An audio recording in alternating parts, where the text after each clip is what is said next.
is 6 o'clock. Looks like we're ready to get started. All right, good evening, everyone. I'd like to call to order the regular meeting of the Town of Superior Board of Trustees for Monday, May 11th, 2020.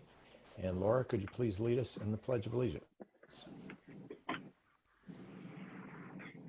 I pledge allegiance to the flag of the United States of America and to the republic for which it stands, one nation, under God, indivisible, with liberty and justice for all.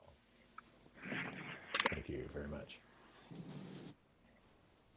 Phyllis, do we have the roll call, please? Yes. Mayor Clint Folsom. Here. Mayor Pro Tem Mark Lasis. Here. Trustee Sandy Hammerly. Here. Ken Lish. Here. Kevin Ryan. Here. Neil Shaw. Here. Laura Skwazinski.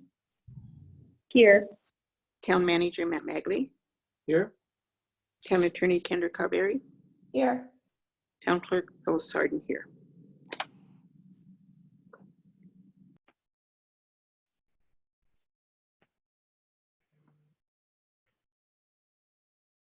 Mayor, you're muted.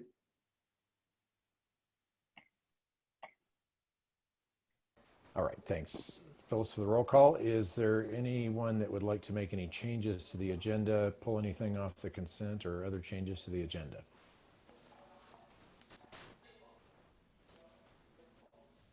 If not, I'll entertain a motion to approve the agenda. I would like to pull item number 3H.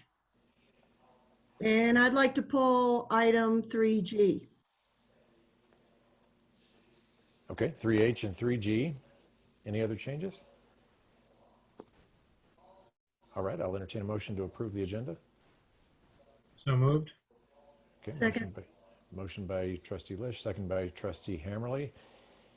And Phyllis, roll call vote, please. Hammerly. Yes. Folsom. Yes. Skwazinski. Yes. Shaw. Yes. Ryan. Yes. Lish. Yes. Lasis. Yes. Thank you. All right, thank you. Next is the reports, issues, and questions segment. Who'd like to start? Just maybe signal by turning off your mic and I'll call on you. Or I'll go first. turning off mute, turning on your mic. Mark, go ahead. So on, good evening, everybody. On April 30th, and I reported to the trustees who attended First Fridays on May 1st, but I attended a Rock Creek HOA meeting on April 30th. At that meeting, one of the discussions was about the fence color that is painted throughout Rock Creek Ranch. As many of you know, Rock Creek is governed by a document called Covenants, Conditions, and Restrictions, commonly referred to as the CC&Rs. And one of those covenants mandates that the fence throughout Rock Creek be painted, quote, Cabot Dune Gray, or a substantially similar color. The current color, however, and this is something that the HOA has been investigating the history about it, but the current color that's actually painted throughout the community is not actually Cabot Dune Gray, notwithstanding the fact that the covenants specify that the paint needs to be Cabot Dune Gray. So the HOA is trying to figure out how to proceed, whether they want to, number one, keep the current color, notwithstanding the fact that it conflicts with the covenants, change the color to actually what is specified in the covenants to Cabot Dune Gray, or three, potentially go to a vote of the residents of Rock Creek Ranch to try to amend the covenants to remove the specific reference to any color. The HOA is convening a work session on this topic for Thursday night, May 14th at 6 p.m. If you're interested in participating, if you're interested in seeing the fence color throughout Rock Creek Ranch potentially change, you have to go to the Rock Creek Ranch HOA's website and sign up to participate in their virtual meeting, and they'll send you out a link. So you might want to do that a day or so before the meeting on Thursday if you're interested in participating. Secondly, and this is really a question for staff, I noticed today Louisville announced that they're opening up their basketball courts, their tennis courts, dog parks. I'm not suggesting that what Louisville is doing is right or not, but considering that we're having a discussion about the pools tonight and events, I would be interested in knowing what staff thinks about in terms of a timetable for reopening and what the criteria would be for reopening our tennis courts, basketball courts, dog parks. All right, thanks, Mark. And I would say let's address that during the agenda item on the pools and other summer events, if that's okay with everyone. Okay, who'd like to go next on announcements? Neil, go ahead. Thanks. I only have one thing to announce or to bring everybody up to speed on this. On May 4th, along with Trustee Hammerly, Manager Matt Magley, and Kevin Colon, I attended the joint meeting with Louisville to discuss the airport prioritization with the airport consultants on advancing their recommendations. The consultants had worked with both municipalities to put together a list of nearly 25 different prioritization work efforts, and then the subgroup, or the work group, we worked on collapsing those into manageable work streams and giving directional guidance to the consultants on our preferred prioritization. I expect that the minutes or the video should be available soon, and ultimately suspect that our board will have to sort of ratify to move those forward. All that said, the most distressing aspect of the meeting was a statement by Louisville City Council member Jeff Lipton that the airport is in fact moving forward with updating their master plan, and that's based on a meeting he attended, I believe, in February.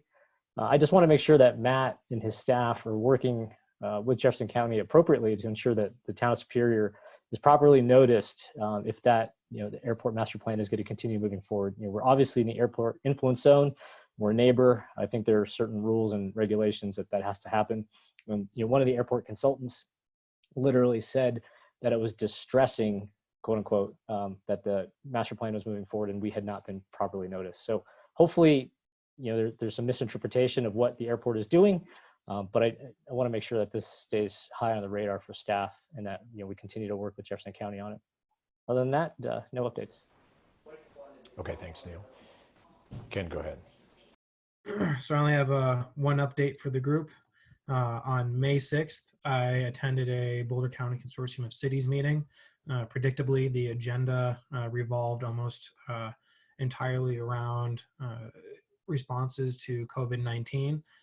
We heard some prepared presentations from City of Boulder, Boulder County, and Longmont. Granted, they are much, much larger than us and have much more to consider from a response perspective, but there's some very valuable information. And as I receive those presentations, Matt, I'll be sure to forward those on to you and your staff. That's all. All right, thanks, Ken. Sandy, go ahead. The only thing I would have had to report on was also the May 4th meeting on the airport strategies prioritization. The only thing I really, really want to stress is, Matt, we really need you guys, staff, to follow up to find out if indeed the airport is working on the airport master plan. We do not want that to get by us and the town of Superior not have input in it. I know Jason did say it distressed him. When it distresses a consultant, you get a little nervous. So let's get an answer to that as quickly as we can as to whether they are working on the master plan, because if they are, we need to have some conversations with the airport and Jefferson County about involving the town of Superior, the town of Louisville, the town of Broomfield, and everybody else who should be engaged. And that's all. All right, thanks, Sandy. Laura, go ahead, and then Kevin. Sure. So along with Trustee Hammerly, Mayor Pro Tem Lasis, and Trustee Ryan, we did host First Friday back on May 1st. A lot of different topics discussed, including masks and what Mark had mentioned around the HOA. I did put a full list together of those that I'm happy to send to anyone. I wanted to just make a general reminder of the two parades that are happening this weekend, one on Saturday and one on Sunday. The Saturday parade is for all graduates in Superior, meaning that are graduating from any high school or college. And the Sunday parade is specifically for Monarch High graduates. But those are car parades happening throughout town. So if you'd like more info, you can check out the Superior Community Facebook group for details on both. And that's all for me. All right. And Go ahead. Evening. I don't have any further announcements beyond that. Matt would just ask that during your announcements, if you could just remind the community the exact closure dates around 88th and the timeline for 88th. Let's just make sure we are over communicating with those that are attending today. Thanks. All right. Thanks, Kevin. My only announcement is just a reminder of the State of Superior presentation, which I'm still on track for next week on May 20th to deliver that by video presentation. Working through the materials right now with staff and look to finalize that and post that on the town's website around May 20th. So that's my only announcement, and turn it over to Matt. Hi, everybody. Start with 88th Street. The work is continuing. They got a fiber, Zayo, the company has a fiber optic line that they've been in the process of relocating for the past couple weeks. That's wrapping up, and so work on the road will start here, it started this week and will really ramp up when we close the road. And the plan to close the road will be Monday, May 18th. This will be from basically, I think it's Reliance, what's that road there? Is it Enterprise? Anyways, yeah, from, it's, what?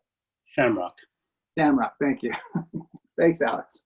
Shamrock to the bridge will be closed starting Monday, May 18th to we're targeting the middle of August or sooner. So we'll keep everybody updated. We'll send out progress reports.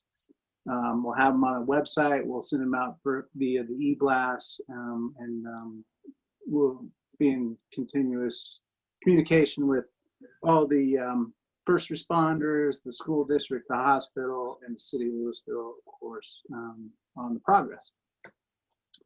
The other thing I wanted to just circle back on was the airport. It was mentioned at our May 4th meeting that was thought that the master plan for the airport had started.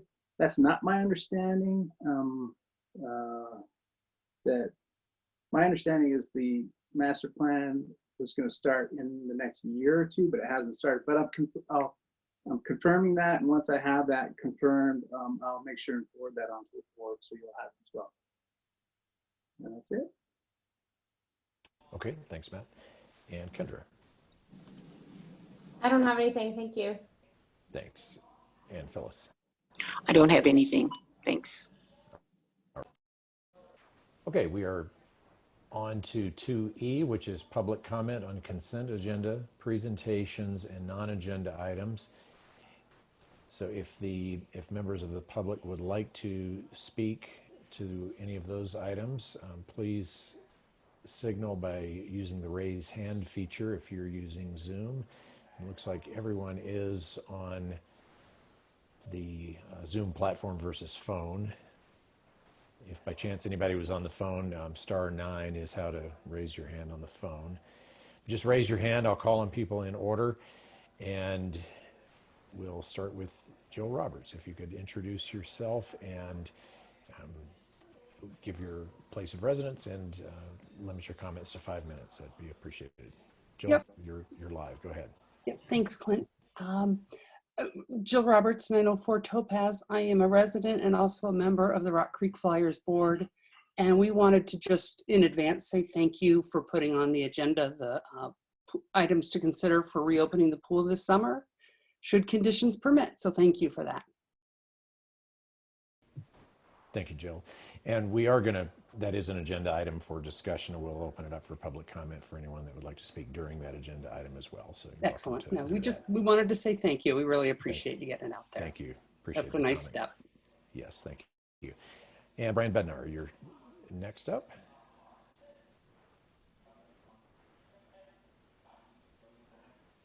Brian Bednar, go ahead.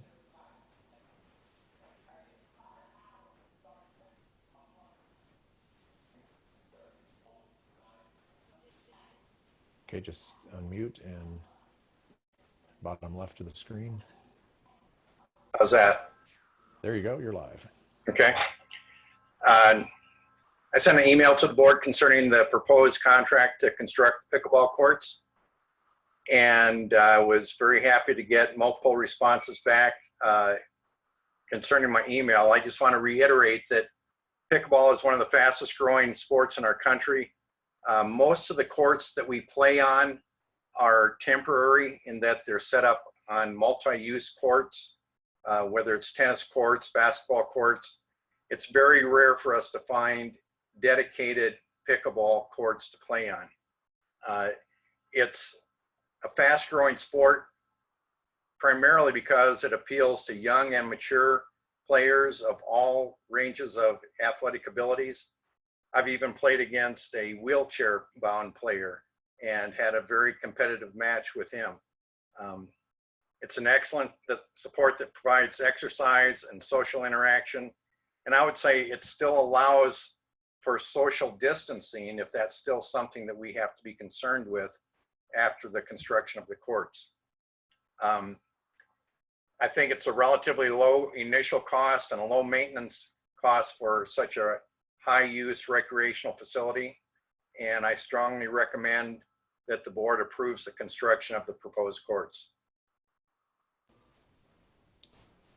Very good. Thank you for your comments. Any additional public comment at this time? Anyone else that would like to comment? Just signal by using the raise hand feature. All right, not seeing any additional one that wants to comment. So we'll move on to presentations and reports. We don't have any, so we'll move on to the consent agenda. And we've pulled 3H and 3G, and we have on the consent a proclamation that for Memorial Day, and Trustee Shaw, if you could read our proclamation for Memorial Day, please. Sure. Thanks, Mayor. A proclamation, Memorial Day. Whereas Memorial Day was first officially proclaimed on May 5th, 1868 by General John Logan in his General Order Number 11, and in 1968 by an act of Congress, it was determined that the holiday would be observed on the last Monday in May. And whereas the sacrifices that such members of the United States Armed Forces and of the family members that support them have preserved the liberties that have enriched this nation, making it unique in the world community. And whereas, as we observe Memorial Day, we remember the more than 1 million Americans who have died to preserve our freedom, the more than 140,000 citizens who were prisoners of war, and all those who were declared missing in action. We also honor our veterans for their dedication to America and their sacrifice. And whereas on this Memorial Day, we honor our fallen soldiers and their commitment to our country and their legacy of patriotism and sacrifices of many men and women who answered the nation's call of duty and fought with honor and valor, and in the end, gave the ultimate sacrifice to safeguard the rights of all Americans. And whereas by giving their lives in this cause of freedom, these heroes have protected and inspired all Americans, and we are truly grateful for their sacrifice. And whereas the citizens of Superior join with the people across the nation in remembrance of those who died while courageously serving their country during war. Now, therefore, be it resolved that we, the Board of Trustees of the Town of Superior, Colorado, and the Mayor hereby dedicate and proclaim 25th, 2020 as Memorial Day in the Town of Superior, and call this observance to the attention of all our citizens, proclaimed on this 11th day of May, 2020. Very good. Thank you, Neil. Can I get a motion to approve the consent agenda except for 3G and 3H, which have been pulled, but approve the rest of the consent agenda? So moved. Motion by Mayor Pro Tem Lasis, second by Trustee Lish, and Phyllis, roll call vote, please. Lish, Yes. Ryan? Yes. Shaw, Yes. Skwadzinski, Yes. Folsom, Yes. Emmerly, Yes. Lasis. Yes. Thank you. Thank you. Motion passes unanimously. Next is the item 3G, which is adoption of a resolution adopting an amended policy for regular meeting times. Sandy, you pulled that item? Yes. first of all, I want to thank staff for making an effort to come up with a revised policy. However, I also want to point out that this policy, when it was enacted back in October, was enacted for a good reason. And the good reason was we wanted to be able to effectively serve in our capacity as trustees. Since that time, we've had numerous concerns expressed by a few members of the board about the fact that, one member, it wasn't right that one member should be able to control the other members of the board and what happens. And I think, one of the points I would make in response to that is, wouldn't we want to make sure that all of us were operating at our best when we're making decisions on behalf of the town of Superior? As I stated at the last meeting when we discussed this item, had we rushed to judgment and tried to force a decision on the oil and gas, which we clearly were not ready to vote on the night that we chose not to extend the meeting, I would have voted no. And because I did not feel that during that evening I would get the information or be alert enough to actually make a sound decision. And so I think the point that I would make to my colleagues is, just as you want to continue the meeting, don't you want to make sure that when we make a decision, we're all making it with all the information we have and to be at our best to make a decision. So I actually would like to make a counter motion to the document that has been submitted. And I would like to make a motion that instead of that being submitted, that we leave the existing ordinance or resolution in place, and that we continue as we are for until such time as the board deems it appropriate to change the ordinance. Okay, thanks, Sandy. Anyone else? Any comments? So I definitely want to dialogue that, talk about it. Sandy, you just made a motion though. So. But nobody seconded it. Well, I just want to be careful though. I'm intentionally not, I'm going to second your motion, but I'm intentionally just want to encourage some dialogue there. Is that fair, Clint? What's kind of a point of order here? I think let's have a dialogue, but then I think the correct way, we've got a resolution on, in the packet, and I think if we vote that down, then someone else can make, some other motion. But I think let's have a dialogue first, and then then go on. If I'm understanding what Sandy's motion was, it's to just keep the current policy in place, correct? Correct. Which is basically voting down what we've Yeah, got in the packet. Right. So that policy's already been enacted. So in the event that the current item fails, then that's fine. I just didn't want to step on in anybody's procedural order. So Sandy, I agree with you here. I mean, I think this was a relatively new policy that we have. I think it's definitely, it is absolutely a best practice where we should all be bringing our best to every meeting. And for our meetings that are now starting at 6 o'clock, I find it hard to believe that we can't crank through our agendas within a 5-hour period or a 4.5-hour period, assuming there's a couple 10 or 15-minute breaks. And I do not think that we are all bringing our best past 11 p.m., 11:30. I think when we talked about this last time, there was general consensus that if somebody is not bringing their best, then we would adjourn the meeting. And I think it's fair that since that's, I believe what I heard is general consensus, let's make that a policy and see how it goes. But this thing's been on the books for 6 or 7 months now. We've had to look to it once or twice for guidance, and I don't think it has disrupted us terribly. I think we need to have a better practice for shortening our meetings. And with that, I'm perfectly comfortable with the ordinance as it sits today. I think it's a good practice, good policy. And with regard to the unanimous change from unanimous to 2/3, unless it's by midnight and then it goes back to unanimous. Again, I don't think an hour is going to make a difference here. So I like the fact that it requires unanimity in order to extend past 11 p.m. Sandy, I fully support what you proposed in not putting this policy into action. The only reason I didn't second is I was a little bit confused on the procedural, whether I should vote, second your motion or vote or all of that. I mean, I think everyone's kind of heard. I think it's really important for us all to be functioning our best. And multiple people on this board have said that they don't function well late at night. That's why we move the reports forward. So I think it does a disservice to our other agenda items if we say, well, our reports are important, so let's put them early, but let's put other agenda items late. I mean, that doesn't make any sense.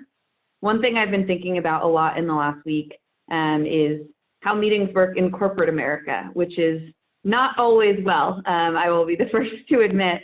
But I mean, there is kind of that tongue-in-cheek rule about work and meetings expand to fill the time that you have allotted to them. I think it's, if we're going on and if we know we have unlimited time, then we start bringing up lots of unimportant things. We start talking just to hear ourselves talk.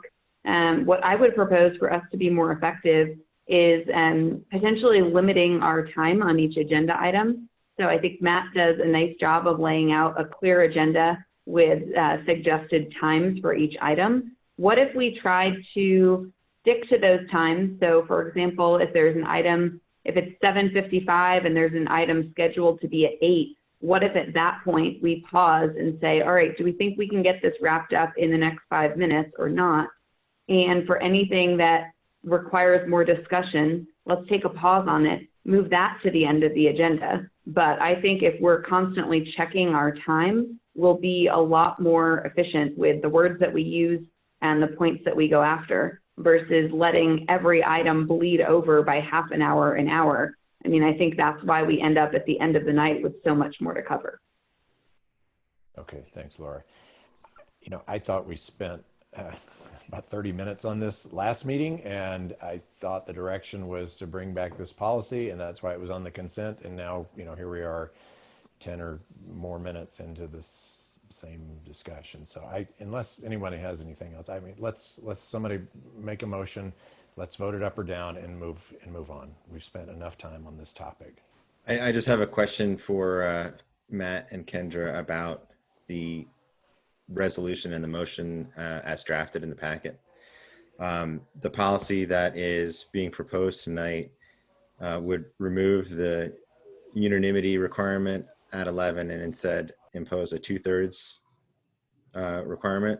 So 2/3 of 7 is 4 point something. So I'm assuming we're rounding up and we need 5 votes. Correct. Okay. That's my question. And what happens if we do not have 7 present? It's just, say we had 6, is 4? Correct. Yeah, that's why we wrote it like that. It's 2/3 of those present. Okay. Okay, anyone else? Yeah, I'm just going to throw this out here so no one gets surprised by my vote. I am going to vote no. And the simple reason is we've had the current policy on the books for 6, maybe 8 months. We've used it twice. And I don't think we're in the position of needing to tinker with it. I don't know, I've had 5 straight weeks of Monday meetings, so I can't remember which meeting we talked about this last. I suggested the 2/3 as a compromise, but quite honestly, I don't see the need at this time to rescind the existing policy we have. A year from now, happy to re-engage, but for now, 2 times out of 20 meetings, not sufficient at this point. Yeah, I said this at the last meeting, and I'll just say again briefly. Yeah, I think that when we hamstring ourselves and prevent us from actually being flexible enough to get the work done, I think that does more harm than good. So I'm in favor of a 2/3 vote past 11, and then a unanimity requirement past midnight. I'm concerned about when we have public comment, when we have people coming out to board meetings, and then we don't actually get to a decision or we don't finish all the public comment. I think we owe it to the residents to actually get the work done on the agenda. I think we lose participation. People don't come to the second and third meetings when we continue those topics I think forward. there's a lot of participation when we go after 11 p.m. We are recycling everything we talked about 2 weeks ago. So someone please make a motion and let's move on. I'll make a motion to approve Town of Superior Resolution number R-36, Series 2020, a resolution of the Board of Trustees of the Town of Superior adopting an amended policy for regular meeting times. Okay, motion Second by that. Mayor Pro Tem Leysa, second by Trustee Lish. And roll call vote, please, Phyllis. Lasis, Yes. Lish, Yes. Ryan, No. Shaw, No. Skwacinski, No. Folsom, Yes. Hammerly. No. All right, thanks everyone. Motion fails. And we'll move on to 3H, which is approval of the Weldona stop sign removal. And again, you pulled this item. Yes, and I appreciate the background that was in the staff memo. I think that provided a good context for the conversation. And I would certainly welcome additional comments from the TSC members. I will openly put out there that it is hard for me to be biased on this, seeing as how I am one of the stop signs being removed is sitting on my property. With that said, I have done everything I can to try to just distance myself from this and think of it from a just conceptual standpoint. And when we have the Traffic and Safety Committee charged to make our streets safer and ensure that we are having safer streets for both vehicles, bicycles, and pedestrians, I continue to come to the same conclusion that removing stop signs goes against that charge, and I cannot, in good conscience, in this circumstance, or if we were talking about other streets in town where we are talking about where we would be considering removing a stop sign, vote in favor of this. So I would appreciate hearing additional context, but given the information that's been made available, I am not swayed that this is the right path forward. I'll chime in since I don't have the stop sign on my property, but I'm straight across the street from where it is. So this is one of those strange places where, you know, all politics is local, especially when it's on your property. You know, we did discuss this in the TSC, and, you know, I'll be honest, it was a difficult discussion since, you know, as far as we could tell, the TSC has never been engaged to remove a safety device. At least that's the way that I viewed this at the beginning. You know, however, since we've closed the street, you know, the volumes are down dramatically. The staff memo suggests 500 some odd cars, which is down from 1,000. That's a big decrease. You know, we still have 3 speed bumps on the street. We've got, you know, a striped yellow turn lane or striped yellow line down the turn. You know, ultimately, if there's a street in town that could use some sign thinning, this is it. You know, so are we really removing a safety device? You know, and this is where, you know, the benefit of having Alex and Carlos Hernandez was really, really helpful. You know, Carlos mentioned something in the TSC back in September about stop signs that are not always adhered to actually create a false sense of security for pedestrians. You know, when pedestrians see the stop sign, you sort of assume the cars are going to stop. But what we've started to see, especially on the street, is, you know, fewer and fewer cars are stopping. They are slowing down, but they are not coming to a stop. It's, you know, something far less than a California stop. But that said, you know, ultimately, we do have a blind turn coming down Weldona heading east, and that stop sign at Idalia has been a critical component of at least slowing cars down. You know, so you know, when we discussed this at the TSC, I think I voted no, or I was a very reluctant yes, because, you know, 1 out of 3, it wasn't a deciding vote one way or the other. Where I come down to is possibly supporting this, but, you know, in the context of a broader reduction and focus on neighborhood speeds, you know, 25 around a blind turn, possibly going over that, it's just not acceptable. We really have to move towards 20 is plenty. This street probably never need, I mean, I think we see it didn't need the stop signs, so we could probably move those out. But if speeds start going back up to 25 and you're barreling down a turn, you're not going to have enough distance to stop for the kid crossing the street. And I just haven't been able to wrap my head around the right way to do this. And I think we would all agree, there's areas of town that have, poorly designed streets. This is one of them. So sorry that I don't have a conclusive decision on, or even direction on how I vote, but I can reluctantly support pulling them out. But I do want the TSC and this board to seriously consider, adopting a straight 20 is plenty for all our residential streets. So Neil, I would agree with you in supporting the 20 is plenty. I think for me, what I thought about in seeing this on the consent agenda is, Weldona has changed so much over the years. That's the reason that the board decided to close Weldona, was because the nature of it had changed. What we've seen is over the years, first speed bumps got put in, but I actually don't know the order. Speed bumps got put in and stop signs got put in and the street got closed. And ultimately, we've all said if we were designing it today, we wouldn't have designed it the way it currently is. For me, this is a matter of taking it back to kind of what a more ideal design would be if we were doing it today. It's not so much about status quo, leave them in or take them out. It's about what's truly needed on this street. Based on the guidelines that staff really thoughtfully put into the memo, what I concluded from that is that this is not a street that if we were deciding today to put the stop signs in, we would choose to do so. So I would counter that of where's the analysis of what other stop signs we should remove then throughout town. I mean, we're picking and choosing. I think Neil made a very good point there that there's a curve that people come around very quickly, and that these stop signs do play a safety role on the street. And yes, if we were sitting here today talking about putting in stop signs, it would be a different conversation, absolutely. But that's not the conversation that we're having. We're talking about removing a safety device. I appreciate what Carlos and I appreciate what Alex pulled together. As somebody who sits here and observes the actual flow of traffic here literally day in and day out, I absolutely disagree that this is going to be an increase in safety. I don't think it will be an increase in safety. I agree, but I also don't think it will be a decrease in safety.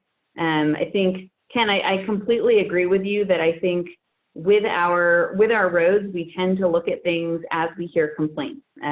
And poor Neil and Kevin have heard me rail against that for so long on the TSC. But we haven't been able to do a comprehensive, let's look all around town at every road and figure out the speeds everywhere and fix everything. We've been doing it as we hear from residents. And Weldona, we've heard from a number of residents that it doesn't make sense to have the stop signs, which is why we evaluated it. To your point around the curves, I mean, most of the streets in Rock Creek are built on curves. I think if we look around at other areas where there are streets coming off of curves, the main streets don't always have the stop signs there. That's certainly the case in South Rock Creek, where I live as well, that most of the side streets don't, most of the main streets don't have stop signs while the side streets do. Matt, So did we this was- receive any input from Sergeant Wolf or anybody from the Sheriff's Office? Not specifically on this, no. In general, he agrees, that there is potential for stop signs to create give pedestrians a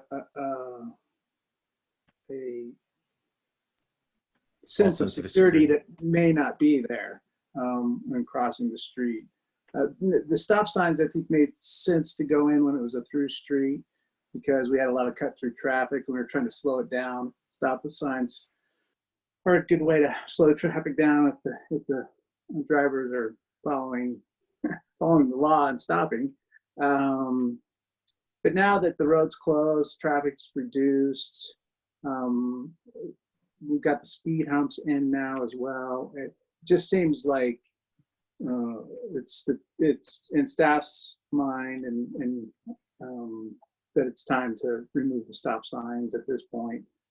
The stop signs also, for the sheriff's office is an enforcement deal, for those that aren't stopping, because I think, there may be residents that are upset that we close the road, and I don't know, I haven't been out, I'm sat out there watching, but they may not be stopping at the stop signs just out of spite because, they're upset that the road is closed. I don't know if that's happening. The sheriff's office goes out periodically to enforce the stop signs, but they can't be everywhere at all times, as everyone knows. So it's just an additional enforcement issue at this point, to making sure that people are stopping at the stop signs. But with measures that are in place and the closure of the road, I think staff's opinion is that it'd be time to take out these stop signs. So by way of reminder here, guys, right, we've got, when we make changes regarding traffic and safety, we have a process. The original, and this process has been around for a long time. It was sort of forgotten for a while. It was forgotten, or at least I wasn't currently aware of it. Over the last year and a half, 2 years, we've done a nice job refining the process and, maybe more importantly, educating the public around what that process is. Right? When we originally were discussing Waldona, there was, anyway, I don't want to get into that, but there's a process here. And a project initiation happens in one of two ways. It's either there's an application with signatures from different residents, and those different residents come together and they say, please consider this. And then there's a data collection process, an eligibility review process, and it goes to TSC, and there's data and there's study. The second way, it's a town initiated project. From a traffic and safety member perspective, when I first heard about this, from my perspective, we spend way too much time. We have spent too much time talking about Waldona over the last 5 years. And if we want to have a real conversation about traffic and safety in the town of Superior, let's have a real conversation about traffic and safety in the town of Superior, and let's take our time and our resources and focus where it needs to be focused, which is there are more dangerous roads out there than Waldona today, right? Maybe that wasn't true a few years ago, but today there are more dangerous roads than Waldona. This was a staff-initiated project. If we want our meetings to go faster and go better, we have a professional traffic safety engineer on staff. It's their recommendation. I support their recommendation, remove the stop signs. I do not want to talk about Waldona anymore, but I'm thrilled to hear that the 6 of traffic and safety in the town of Superior, because we have a real problem in this town. But Waldona and a couple stop signs with a couple hundred roads per day is not one of those major problem areas. This is a staff recommended action, and we need to support the staff in this recommendation, despite the fact that I resent the fact we are yet again talking about Waldona as a priority when there are hundreds of miles of roads in Superior. I don't know if there are hundreds, tens of miles of roads. Somebody should have that data. Tens of miles of roads in Superior, and I do not think that Waldona cracks the half of the more dangerous areas. So why we're talking about it is just a mystery to me. It's an eyesore. Staff made a recommendation. We should pull it. There's compelling arguments one way or another. But if somebody says, oh, we need to go through a data collection process and consider this, then I am not supportive of a data collection process, because it's just not material enough, and it should not be the prioritization for our dollars in town. Okay, anyone else, or I'll entertain a motion to approve the removal of stop signs on Waldona Way at South Elmore Court and South Adelia Court. So moved. Motion by trustee Hammerly, Second the motion. second by trustee Skrzynski. Phyllis, roll call vote, please. Folsom, Yes. Hammerly, Yes. Lasis, No. Lish, Nope. Ryan, Yes. No. Skwasinski, Yes. Okay. All right, thank you. Motion Thank you. passes. All right, we're on to item number 4, discussion of Superior Pool Season 2020. Consideration of all alternative recommendations for pool operations, and turn it over to Matt.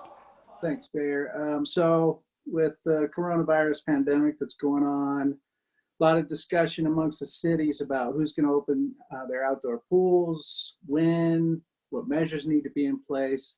We're expecting, I think, something from the Boulder County Health Department by the end of the week with some guidelines on the outdoor pools. I think, what we're looking for from the board tonight is a discussion of some of the options that we put in our staff memo on possibly ways to open the pools. I don't think we need necessarily a decision from the board tonight, but we'd like to hear what your thoughts are about it. And if you feel strongly that we shouldn't open the pools this year, we'd like to hear that as well. We've been receiving some emails today and I think over the weekend from residents that feel strongly that we should and some that feel strongly that we shouldn't. I don't think there is a good answer. We're hoping that with the guidelines we get from the county, that'll provide some good guidance for us to move forward. The city of Louisville hasn't decided one way or the other, nor has any of the other Boulder County cities. I think everybody's kind of waiting to hear from the health department. Leslie and Brian have been working, Brian Meyer and Leslie Clark from the Parks Department have been working a lot, talking to other Parks and Recreation departments and what they're doing and thoughts that they have, ideas that they have. I think we've come up with some good ideas to where we could open the pools. I'll ask Leslie and Brian to kind of just give a brief overview of what some of those might be and get their thoughts on what's realistic. One of the challenges we have is we've got all the employees hired for the seasonal staff for the pools. It's keeping them employed. And if we don't open pools until July, we may end up having to go back and rehire employees in the month of June because they may have taken other jobs rather than waiting around until July for us to open the pools. So that's one of the challenges that we'll have if the pools are opening at a later month than June. So with that, Leslie and Brian, do you want to go over some of the ideas you have and thoughts on the pools? Yes, thank you, Matt. Brian and I have been attending several virtual meetings and conference calls with our neighboring cities as well as regional operators of aquatic facilities. And there's a lot of ideas out there, a lot of resources for how to approach pool use systematically. Of course, we still have to wait for our local health officials to provide the guidance on that. I think what we are prepared to do is to move forward with maximum preparedness so that when those guidelines do come forward, we'll be ready to follow through on whatever actions we can, hopefully to allow some use of the pool this summer. Brian put together the attachment, the handout today, and he's on the call. Brian, do you want to go over some of your thoughts on scheduling and pool use and how that might work in Superior based on your knowledge of our pool season last year and the years prior? Yeah, sure. Thanks, Leslie. Hello, everyone.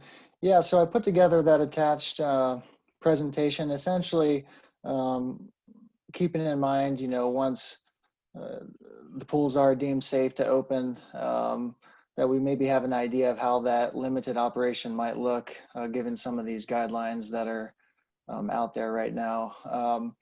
I'll kind of, like I said, I'll briefly go over this, and to reiterate, like Matt said, we have all of our staff hired for the summer, about 50 lifeguards, front desk attendants, and pool managers. Essentially in the queue right now, we haven't conducted any preseason staff trainings or staff orientation or anything like that yet, but like Matt said, they are ready to go when we need them. So, but like I said, so this presentation, it's this framework. there's kind of 4 main points of it.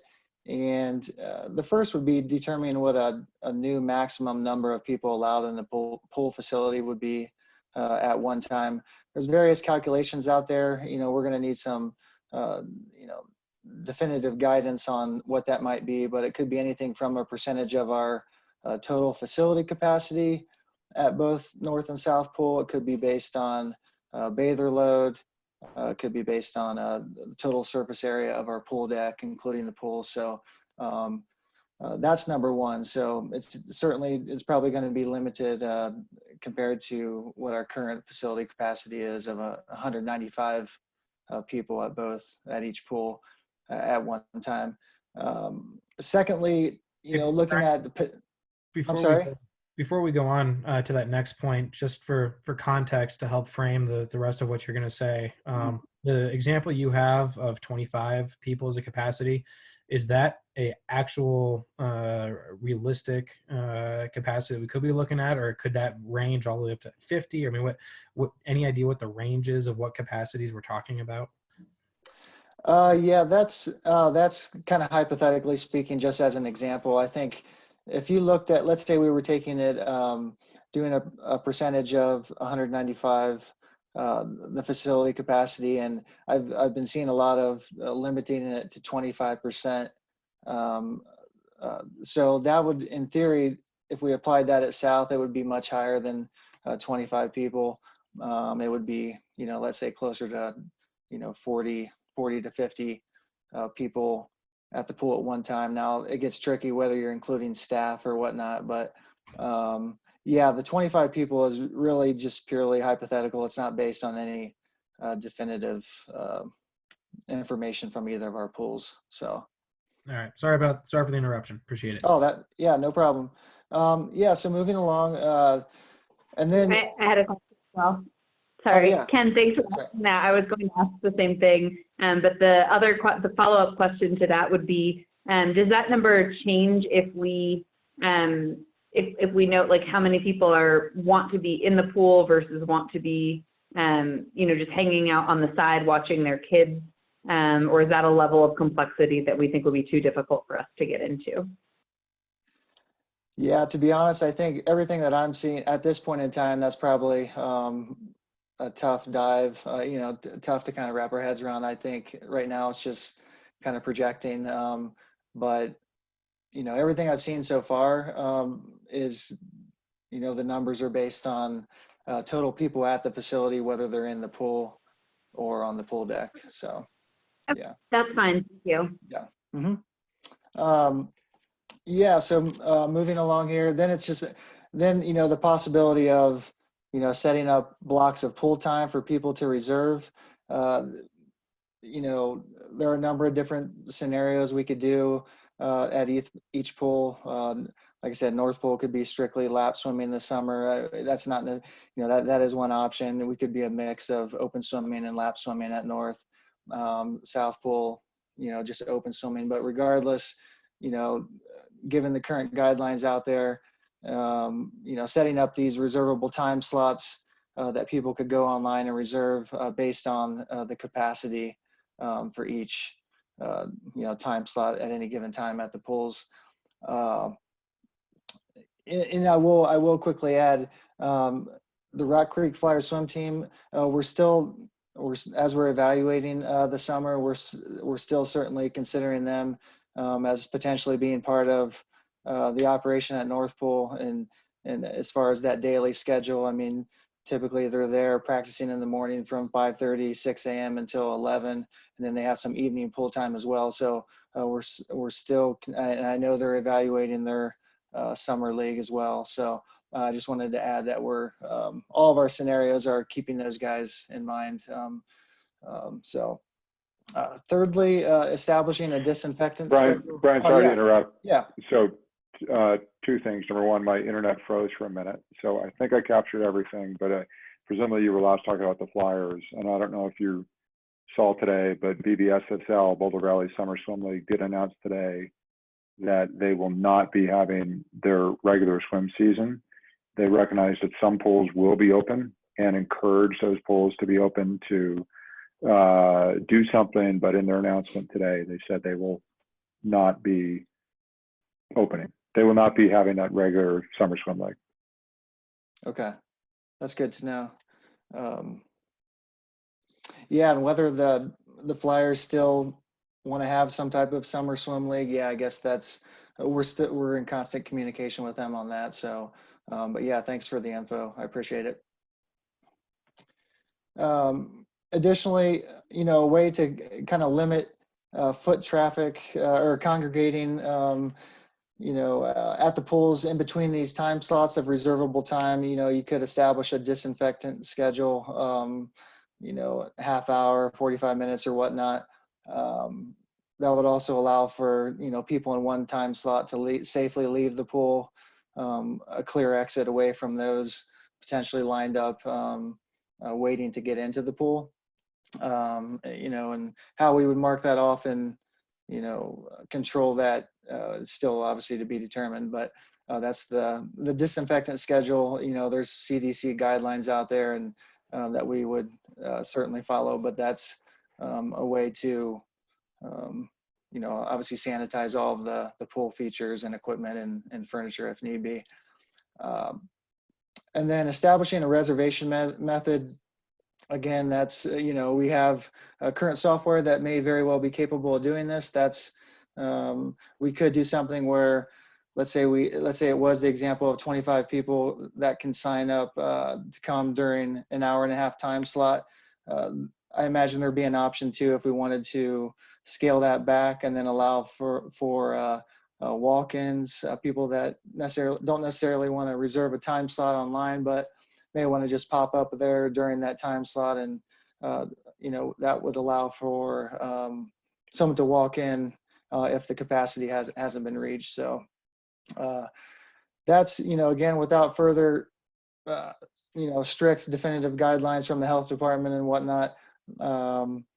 This is kind of just a, you know, like I said, a framework that we put together.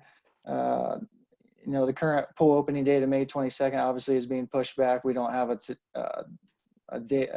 tentative date set or whatnot. But like Leslie said, once we're given the green light, we'll be ready to go and whatnot. So and that's all I have for now. All right, thanks, Brian. And Leslie? Laura, go ahead.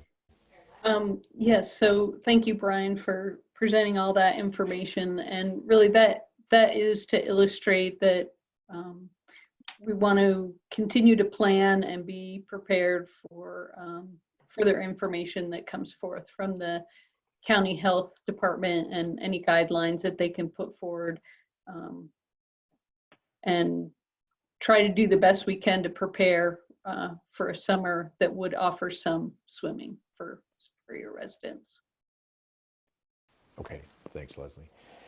So we'll go with Laura and then others. I think what staff's looking to hear from us is just kind of overall pulse on how we feel about pool usage at all, and then if we have any strong feelings one way or the other about some of these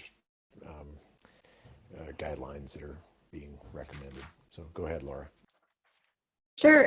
So first, Brian and Leslie, thank you so much for what you've put together. I think you've definitely tried to think about a lot of different unknowns, which is really helpful even as things continue to change.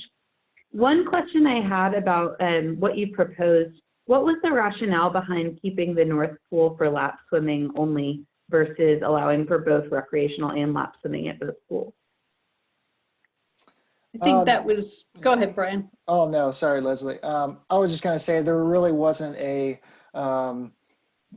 you know, a rationale behind that. It was just kind of presented as a possibility. Yeah, I mean, it's really open to, you know, whatever the board would like us to do. So, yeah. Okay. So I would really like to, so my proposal would be, I'd like to see both pools open for both lap swimming and open swimming. I do like the idea of reservations. What I'd like to suggest is whatever capacity we end up determining, that we save 20% of those spots for walk-ins. I think that way we balance it between people who want to plan ahead and make sure they're there, and the people who want to be able to spur of the moment, go to the pool, which is certainly understandable in the summer. As far as the reservations go, we had some emails from residents about this. One made a really excellent point around, is someone going to just grab up reservations all summer so that anytime they want to go to the pool that they can go? I would love to see if technically with the reservation tool, it's possible to essentially say, hey, if you miss your reservation, then all of the rest of your reservations will get canceled. And meaning if you miss your reservation and you haven't proactively canceled it. Certainly understand that things come up, but I think if residents are able to tell us that they can't make their reservations, that allows us to either open the reservation slot up to somebody else or take a walk-in sooner. I would suggest if somebody isn't at their reservation reasonably on time, and we can determine what that is, 5 minutes, 10 minutes, that spot goes to a walk-in so that we don't have people standing in line while space is being held for others who aren't there. And finally, with regard to Pools Act itself, I would definitely support asking residents to bring their own chairs, not have any of the chairs or other tables and such there. I know that's a little bit of a pain, but when you look to the coast and people go to the beach, that's what they do. They bring their own chairs and towels and everything else. I don't think it's too big of an ask to have people bring their own. And I also think from a staff perspective, otherwise I'd be really concerned about, we already will need to have staff cleaning the inside of the facility. I don't want to task them with also cleaning all the chairs and tables and such. I think that's just a lot. And I think it's easier to have other people, just have people bring their own.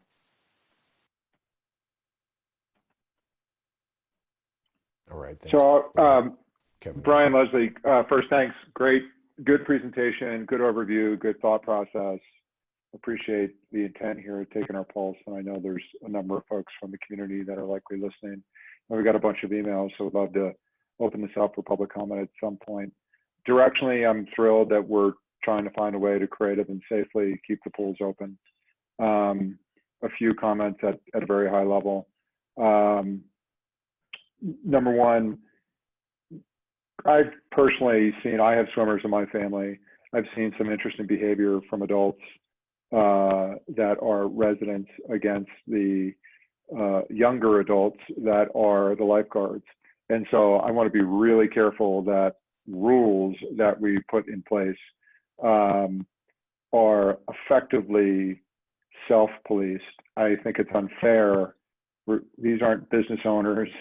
These are young adults.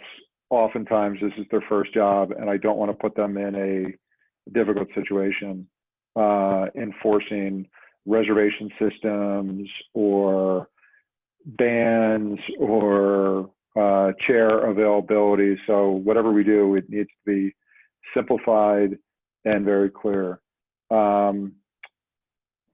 Most importantly, I'm obviously supportive of both pools being open in whatever safe manner we could choose. One of the things that makes me nervous about the reservation system, if you had blocks of times that are available, you're going to have people queuing up. People will be coming and going effectively at the same time, which is the exact opposite of what we want to happen. We don't want people congregating or even being anywhere near, potentially within 6 feet of each other. And so I don't exactly know how that would be done. And I want to leave that to you and Leslie, and frankly, the assistant managers at the pool and even the lifeguards at the pool. There's a lot of kids that are entrepreneurial in nature, and they may have their own ideas for how a reservation system may work or how we might be able to manage this. So I want to be careful that I'm not micromanaging the process, and I don't think the board should micromanage the process. I think what you're doing is great. You've come up with some interesting ideas. I think the objective here is to take our pulse. My pulse is let's find a way to safely open it. I've done some research, and I can't, there's no evidence that COVID spreads through any aquatics whatsoever. So I'm not suggesting that it is safe, but there's also no evidence that swimming in a pool with somebody, even if they were infected with COVID-19, would somehow be a risk. There is no there whatsoever. We'd obviously have signage around that if somebody was infected or thought they were exposed or had a fever, that they would be directed to stay away from the pool. But I think we have enough, I think between you two and the assistant managers and the lifeguards, I suspect we could implement a policy that is safe for the community, that will limit the amount of people. Obviously, we can't have 150, 200 people at the pool at once. That would be inappropriate. But to allow people to come in, do some lap swimming, spend some time sitting on the deck, a few feet, 6+ feet away from non-family members while they oversee their kids, feels like a great way to kind of get folks back into safe recreation. So I really appreciate the thought process there. Thanks. Go ahead, Ken. Yeah, I'll echo a lot of what's already been said. I'll try not to repeat. Obviously, I am really excited about the opportunity to consider opening our pools. It sounds like safety is the #1 priority, as it should be, and that would always be the guiding light for whatever we choose to do. From my perspective, the second priority, once we can establish safety to a relative degree, is maximizing the use of the pools by Superior residents. In my mind, that means that, and of course, this is going to be dictated by the labor volumes that we have and the lifeguards and employees and whatnot. But that might mean extending hours earlier than what we've done in the past, and extending hours later than what we've done in the past, to allow for maximum number of blocks of time if we do go by this rotation method. With that said, that then calls into question what type of different private partnerships can also use the pool. And while I appreciate those private partnerships and I'd like to see those continue, we need to make sure that Superior residents who are just residents in and of themselves and not necessarily part of a private organization have first right and access to the pools. Beyond that, I agree with what's been said. I think both pools should obviously be open to the residents. I think as we move forward, we should be thinking about minimizing touch points and keeping whatever process we have as simple as possible. One thing I didn't see that might be worth considering is closing locker rooms for the year and not allowing the locker rooms to be used. And that also might help establish the directional flow to make sure people aren't going next to each other. You can actually have a circular flow, or even looking at exits that don't go through the building, that go through gates instead. That way we're keeping separation. And then I'll also echo my concern about people gaming the reservation system, and we need to make sure we have some controls in place to make sure the reservation system isn't gamed. The final comment I'll make is that while I appreciate Boulder County Health and all the other cities and municipalities are working through this and how to best move forward in a safe practice, we in Superior also have the benefit of having a swim school, a private swim school who operates here. Let's touch base with Goldfish, find out what are they doing to ensure safety, and what are they using for their practices, and let's not reinvent wheels that we don't have to. But I really appreciate the thought and innovation that's going into trying to get our pools open for the summer. Thanks to both of you. Just a couple of last comments, just to try not to repeat whatever already's been said. But, Leslie, Brian, and you guys entertained my questions. I appreciate that. In terms of the usage of the North Pool versus the South Pool, I think, comment to what's already been echoed, I think I got an earful from my neighbors up here on the north side about the risk that they wouldn't be able to use the North Pool. So I want to ensure that we keep the North Pool available to residents, because a lot of kids, they walk, they bike there, and if they've got to go to the South Pool, then we've kind of, we've lost the use of the North Pool, which is sort of disappointing. Brian, I think the thing that what you had suggested about keeping some sort of non-reservable slots, I think that'll be great over time, because as you look at the data that you gave me in terms of how the South Pool or the North Pool is used, we have blocks of time where it's heavily used and other blocks of time where it's not heavily used. And what we're going to have to do through the system is smooth that out. I think we're going to have to educate the community on how to decrease the number of people. If 2 to 5 is the most crowded time, that's just not going to work anymore. We're going to have to encourage people to go at 10 or encourage them to go at 7.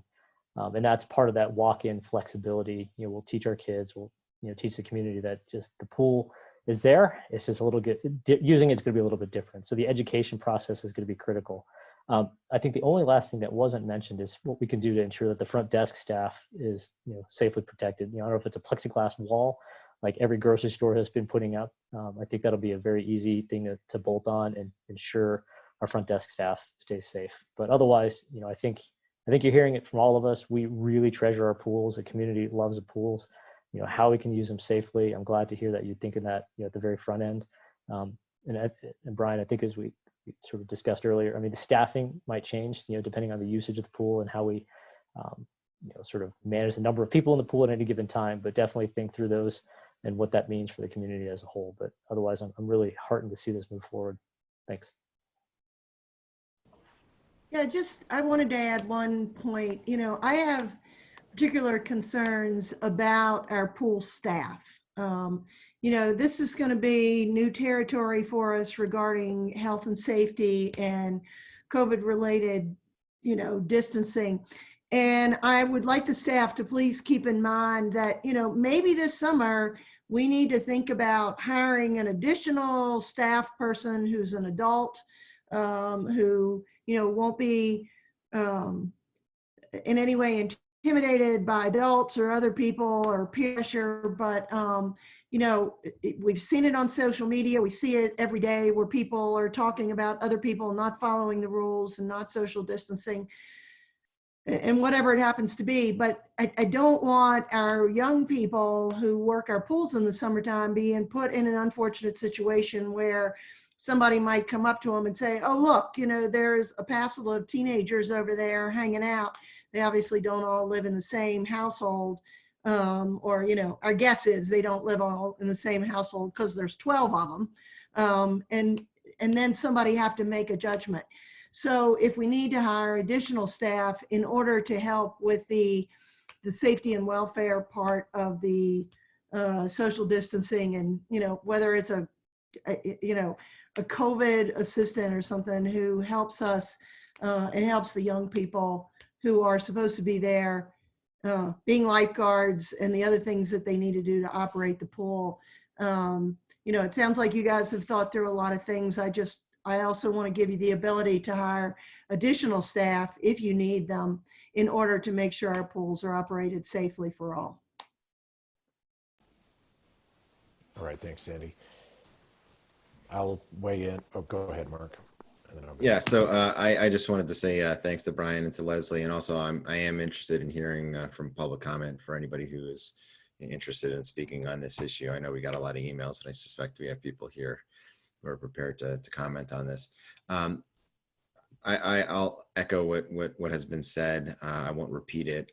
I am interested to see what guidance we learned from CDPHE and from Boulder County Public Health, to the extent that something comes out of either of those agencies that is kind of, necessitates, revisiting anything that we're kind of directionally giving, guidance towards. I think we should be open to that.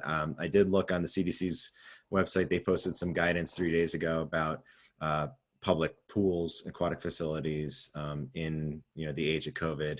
The CDC came out and said that pools are okay, provided that the guidelines that they published are adhered to. So I would encourage staff to take a look at the CDC guidance that was published. I echo the concerns about scheduling. I'll leave it to staff to figure out how that's worked, but I definitely don't want to get into a situation where you have people that are overstaying their time or hogging blocks. Perhaps when if we have blocks of time from 10 to 12, 12 to 2 to 4, we have different colored wristbands or something like that are given out, so it's easy to identify who's there for which block, because I imagine that once people are there, they may be on nice days overstaying, and then that's going to kind of muck up the entire scheduling system. So I think we just need to be cautious. I'm a little nervous about a scheduling system, and would generally defer to just first come, first served ordinarily. But you know, if we're only at a quarter or a third of operations capacity, I can understand why there would be a need for some additional reservation system. I would. Mark, can I ask a question about what you just said? Yeah. So kind of for Brian, were the blocks intended to be the way Mark just described them, 10 to 12, 12 to 2? Or it was my understanding that they were 10 to 11:30, half-hour break where you clear out the whole pool, then noon to 1:30, et cetera, et cetera? Or is it intended to be? Yeah, just kind of in that hypothetical example, it was, you know, given, I mean, an hour is a pretty short time. So it was, you know, an hour, let's say an hour and a half block of pool time for that group, and then a built-in disinfectant schedule, whether it's a half hour, 45 minutes or whatnot. So, yeah. Okay, that's fine. That's a good idea. And then finally, with respect to the playground there, I would just make that whether the playground is open or closed, it should be just consistent with the policy that we have for our other playgrounds. So if for some reason it's not yet safe for playgrounds to be open, but we could have the pool open, we should have the playground just to be consistent with the policy that we have throughout town. But, you know, generally as a father of 2 8-year-old boys, you know, the idea of not having the pools open this summer is, you know, unthinkable. So I echo that. I don't want the North Pool to be laps only. I want it to be open to the residents who live in that area. If they want to go to the North Pool, they should be able to go to the North Pool. Both pools should be open, assuming that it is, you know, safe to do so. All right, thanks, Mark. And Leslie, Brian, thank you very much for all of your efforts in trying to get a plan together. And I appreciate staff proactively doing this in talking with some other communities. It sounds like they're more in a waiting mode than a planning mode. Maybe they are doing planning behind the scenes, but I just appreciate the advanced dialogue with the community, and I think the community appreciates that as well.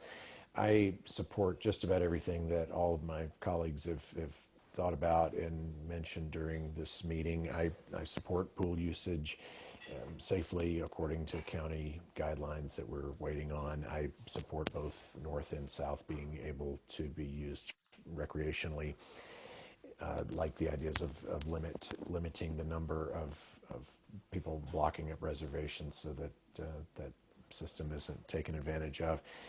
Want to pay special attention to the health and safety of our workers and be very deliberate about who's doing the cleaning, what kind of equipment they have to do it, what kind of training they've had, and if there's certain employees that are not wanting to do that maybe they be given the option to not do that, and so on, just so we're not, it's like the person that draws the short straw gets to do the clean down this hour. And I don't think that's a good way to approach it. And I'm sure you'll be very thoughtful with that. Last thought is, if it just came to me as we were talking through this, if there's any way to provide some kind of visual indicator as to capacities online, I think that might be a good way to kind of prevent people from coming down and congregating only to be turned away, or to and maybe some patterns could be established out of that as to give people guidelines of when to come down. But I think what we want to do everything we can to prevent people from congregating and gathering only to be then turned away, and then they're kind of having to occupy their next hour or two with figuring out what to do. We just want to avoid that if we can. So if there's some kind of either high-tech or low-tech visual indicators that we can get on capacities and availabilities, I think that would be well worth the effort spent on that. We had a resident email us offering some technological help, and I imagine you're in touch with all of those options and would encourage that as well. So if no one else has any... Actually, one last thing, Clint. Yes. As I raised in my report earlier, and we pushed that to this discussion here, if we can have staff just give an update on thoughts about reopening tennis courts, basketball courts, dog parks, playgrounds, park shelters, bike and skate park. Is there any timeline for that? Has staff put together any sort of plan or any thoughts about that they could share at this time? Yeah, so Leslie and I have been talking about this. We talked about the tennis courts, which are under the guidelines, can be reopened, possibly reopening those on Saturday with proper signage and other precautions in place. We've talked about playgrounds and dog parks and the ball fields, and we have no decision has been made, but we'd like to do as many things at once to lessen the confusion amongst residents on what's open and what's not. So this Saturday could have a few things open. Leslie, you have any thoughts on this? With the specific language that came out from the county, I think that opens up doors for us to consider the tennis courts, the dog parks, the outdoor restrooms potentially, and I think the skateboard park is kind of on the borderline there. I think we could try and open it. The crowds there are pretty hard to manage, but the other areas I think have a greater ability to manage the number of people in each facility and install signage, install some hand sanitizers, put up some guidelines for people to follow to be safe in those activities. I think right now playgrounds are still recommending to be closed, and that could change in the future. But the other amenities, I think we could consider opening those up with proper use and proper safety in place.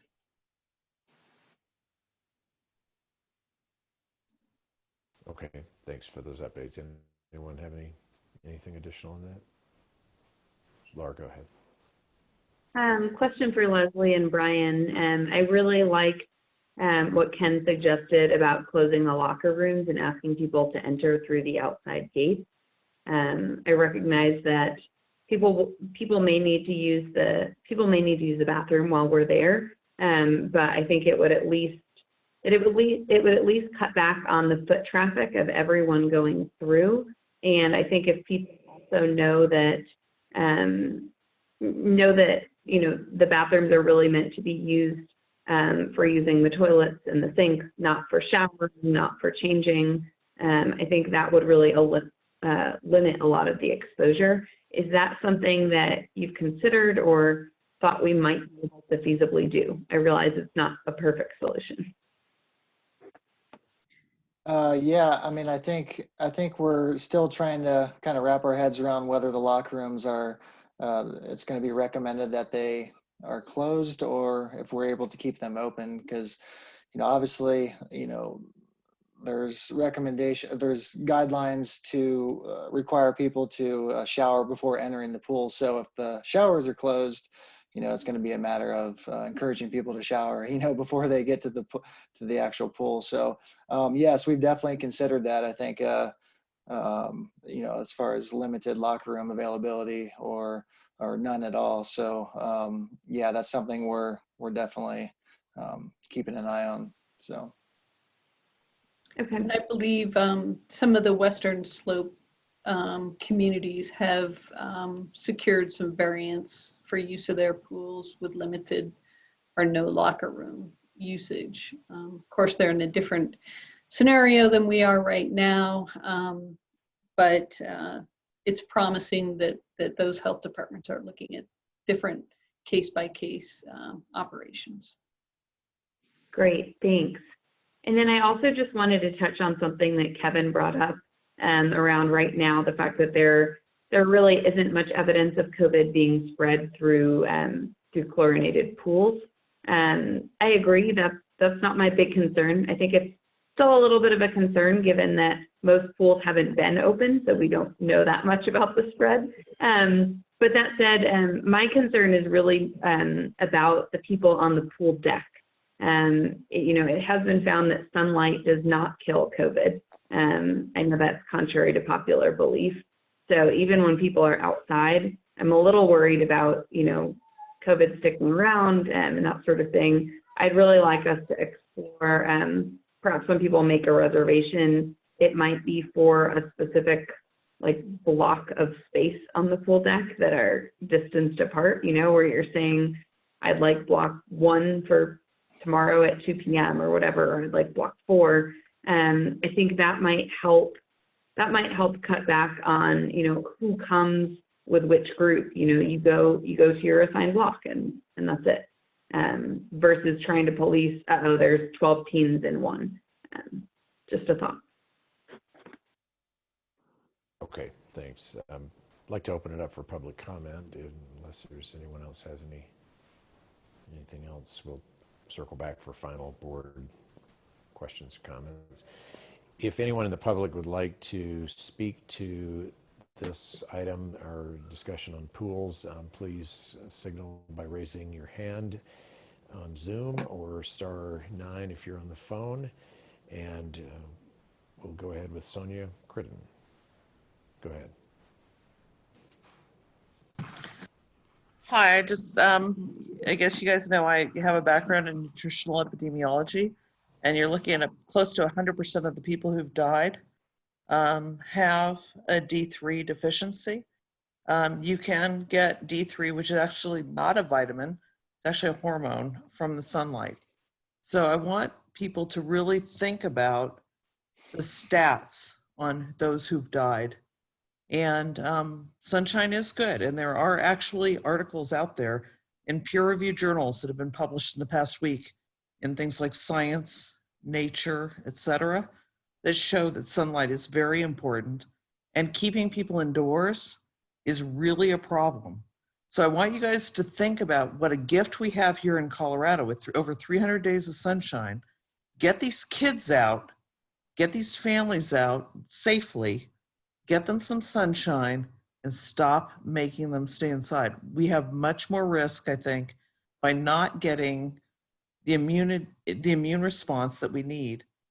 And you can look at the statistics from the articles that have been published this week.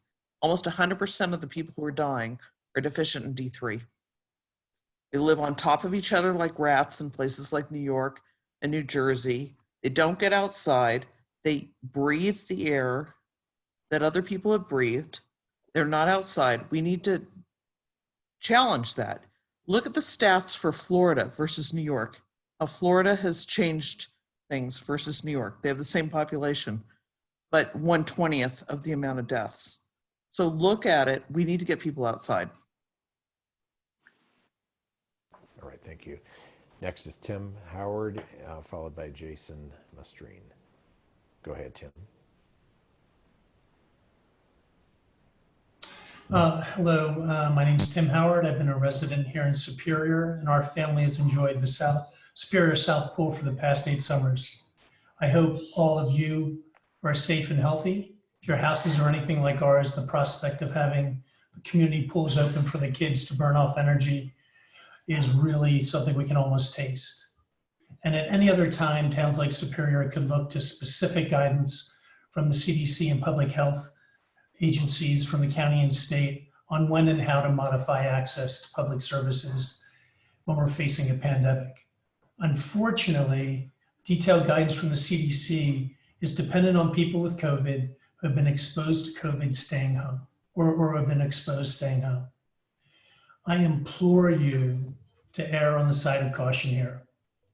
The proposed guidelines will definitely, in an attempt to reduce risk, still create an environment for the spread of COVID-19. Here's what we know. Due to minimal testing in the US, less than 2% of the population, especially in Colorado, we're at about 1.7%, with a prioritization on severe symptomatic cases requiring hospitalizations. We have no idea who has had or who has COVID-19 in our community. Since the state relaxation and preliminary opening up, the 3-day average of cases has started to rise again, increasing 25% from May 4th to May 7th. Due to the long incubation period, it is likely that we will not see the real impact of loosening restrictions for another 10 to 14 days. It's been estimated that 20 to 25% of all COVID-19 cases are asymptomatic. There is a real risk that infected neighbors will unknowingly come to the pool. The other 75 to 80% of patients who do become symptomatic may be infectious for up to 5 to 10 days before becoming symptomatic. Individuals that have recovered from COVID-19 can continue to shed the virus, i.e. still be infectious for weeks after recovery. COVID-19 fomites are able to live 2 to 3 days on surfaces, bathrooms, door handles, ladder handles, tables, chairs, walls, doors, vending machines, towels. While exposure solely to fomites is not responsible for a large percentage of infections, the percentage is not zero. Why did I just list all of these issues? If we don't know who has COVID-19, there is no way the pool environment lends itself to successfully accomplishing the objective of reducing the spread of COVID-19. Far from it. The proposed inclusion of a liability waiver highlights the uncertainty and risk associated with this proposed action. This is a recreational public service. It's not critical to the economy of Superior or the livelihood of Superior residents. I strongly urge the board to adopt a position that the pools remain closed until such time there's a demonstration of no new cases in the county for a period of 14 days or some other metric grounded in hard science and the protection of the community. This is a matter of life and death for many of us and our loved ones. The optimal outcome is that when we look back on the summer of 2020, in a year or maybe two, hindsight says that Superior was a bit too restrictive, and as a result, we ensured we did not put any of our young lifeguards in harm's way. We minimized COVID-19 morbidity for our community and saved every life possible. Thank you.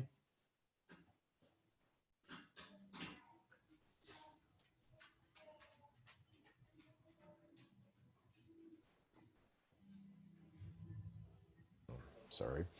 Tim, thank you for your comments. Jason Mastrine, you're next on the public comment list. And if there's anyone else that would like to make public comment on this, please signify by raising your hand. And Jason, go ahead. Thanks, Mayor. My name is Jason Mastrine. I'm an 8-year Rock Creek resident. I also head up partnerships for a company called Patron Technology. We're a 17-year-old event tech company with offices in Denver. And I wanted to reach out because our company specializes in timed entry ticketing. It's a specific type of ticketing that lends itself to museums. It lends itself to rapid, efficient entry over regular intervals of time. And there's some qualities there that make large-scale events that last for 9 months, 7 days a week, the software works well. These are called pop-up events, pop-up museums. Locally, the ones that you might know of are Ice Castles in Dillon or Natura Obscura at the Museum of Outdoor Arts in Denver. And internationally, we work with clients that include Disney, Burning Man, National Football League, Major League Baseball, again, Ice Castles.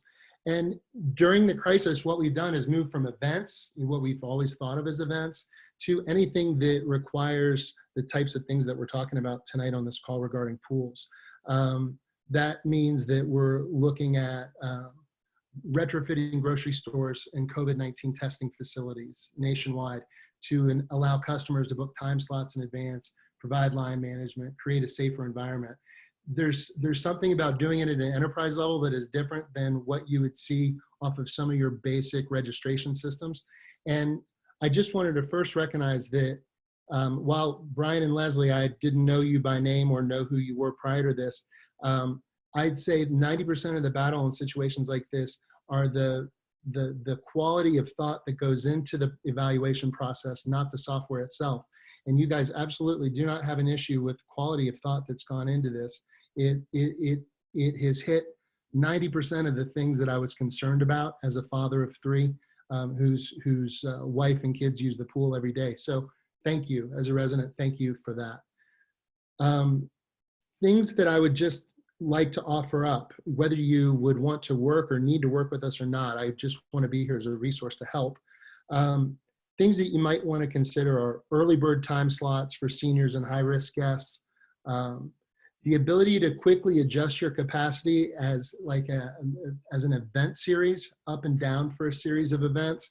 It could be that quarter, 25 people or whatever that number was, is the right number. But if you find that you need to change 180 events beginning June 1 through the end of the year, you want to do so with the solution where one change multiplies across the rest of the events. You may want to look at an in-app email solution that allows you to send an operational email to people based on their time slots, pool closings, etc. So if you had a lightning issue, you could, with 2 clicks, email everyone that's scheduled to be at the pool from this time to this time and let them know that there is a warning and they should check the weather before coming. A purchase limit, how are you going to evaluate the resident who is buying up all the tickets, and what are they doing with those tickets? Do they know the people who are coming in with them? I mean, it's a ticket and it's inventory, and that means that it can be sold and it can be traded, and that's an unfortunate part of it. So I think the best part of this is that you guys have crafted a solution that looks at both reservations and a walk-in line. That's the only way to really bust that kind of reservation problem. So I just wanted to let you know that I'm here, and I, again, really appreciate what you're doing. And if we can be of service, we'd love to do it. You're my community, and I just want to help. Thank you. Great. Thank you so much, Jason. Appreciate it. Any additional public comment at this time? All right. Seeing none, we'll circle back to the board. Anyone have any final comments or questions or thoughts on this before we move on? Ken, go ahead. So just a couple other things. I appreciate all those comments. They jogged a few thoughts that I had before that I forgot to mention. I think I didn't say it because it's fairly self-evident, but certainly we need to be relying on CDPHE and Boulder County Public Health to guide whether we open and when we open. We need to be relying on the health officials to really guide our actions here. Anything that strays beyond what our health authorities are recommending, I'm not supportive. The other thing that I want to mention is whether or not we should be considering the use of guest passes this year. If we have a very constrained supply of pool availability, keeping that for Superior residents, I think, should be a top consideration. And while I don't want to say let's not do guest passes, let's at least factor that into the thought process to make sure that we can ensure that there's at least enough availability for Superior residents before we start bringing in guests from other municipalities.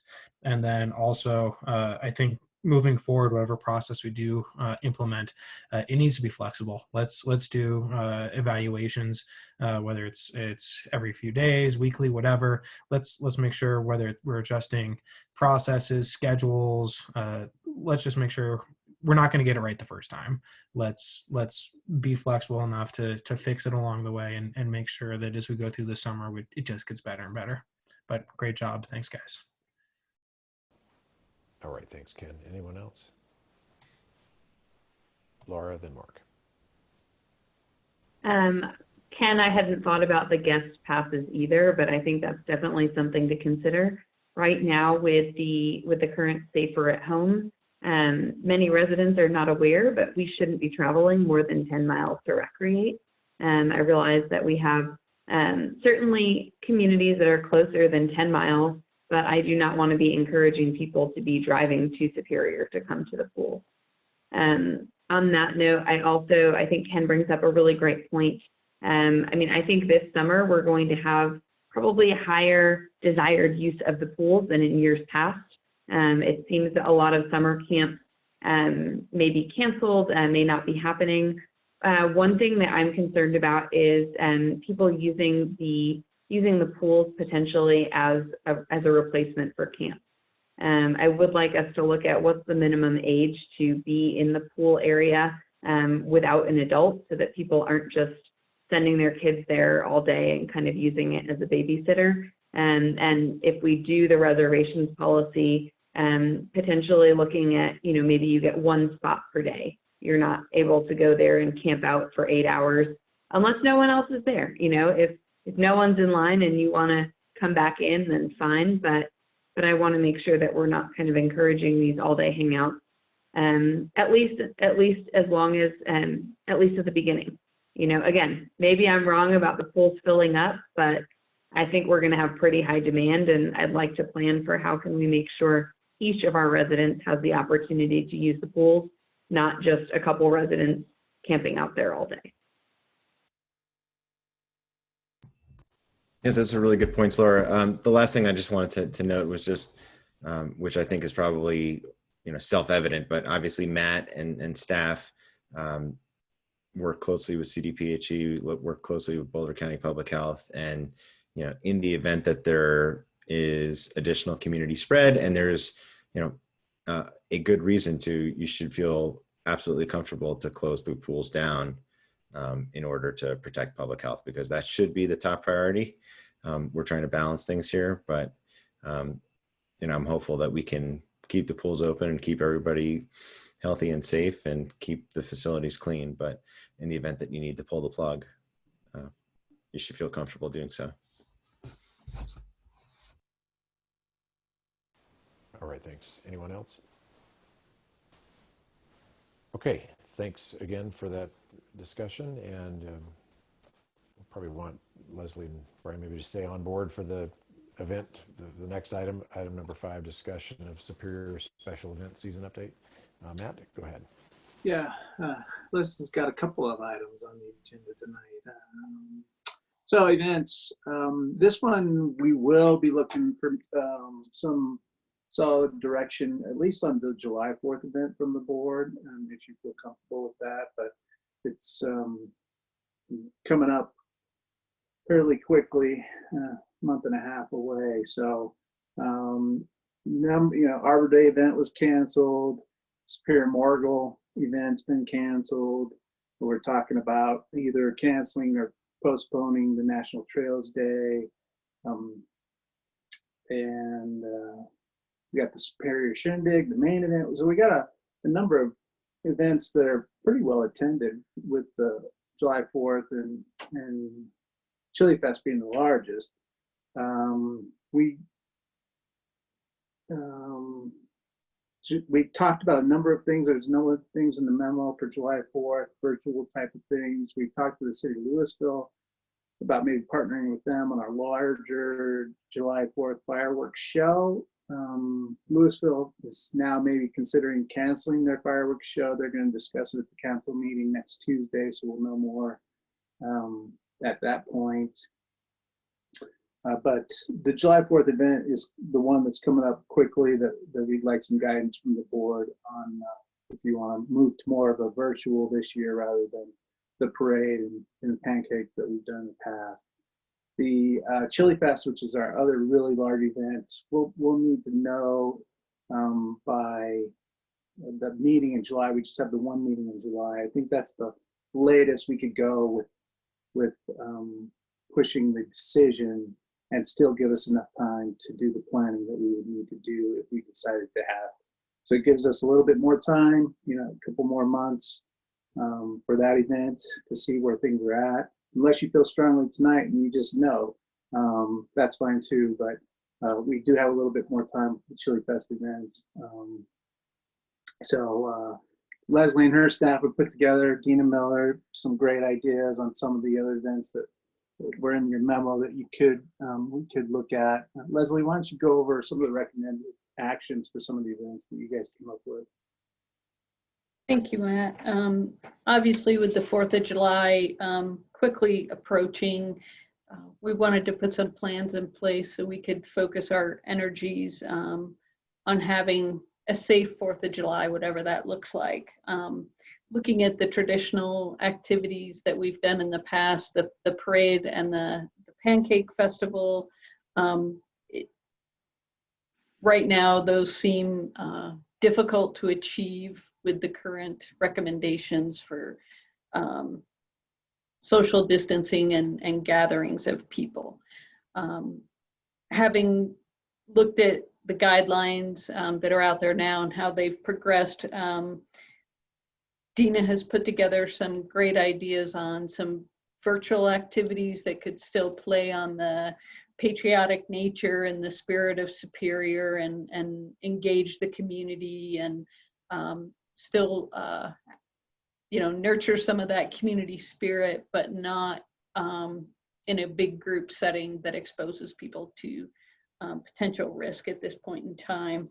And so Dina, do you want to go over the different ideas you had for the yard decorating and the virtual downhill mile and some of those activities? Oh, sure. You all received some information in your packet, which you may have already read through some of the details, but there are a number of things we could do, and actually these things listed here, the fireworks, if that were even to be possible, but the community activities, all of those things in this list could happen with the budget that we proposed in the last page of your packet, the adjusted budget. So just keep that in mind. Some of the various activities we thought of for virtual fun would be a yard art contest. Our theme this year is already in place for 4th of July, so we could ask residents who wanted to participate in a yard art contest to do so and decorate their yards based on this year's theme. You can see we suggested graduating senior parade, but that's already taken place by the community, so we may not really want to do another one of those, but it's still a possibility. We suggested a virtual downhill mile race, which is a fun thing everybody's doing these days, and we have a race operator that's actually doing several of those in the next couple months, so he's well prepared to help us with that. And there's several other ideas there, but one other item that's still pretty unclear is how we can engage our event partner, which is the Superior Chamber, and all of their vendors. 4th of July, we usually have 30 to 40 business vendors. And so we would want to really figure out with the chamber how we can continue to engage those vendors for 4th of July. Can you ask Kate to get me a glass of water? Yeah. Oh, sorry, I thought I was on mute.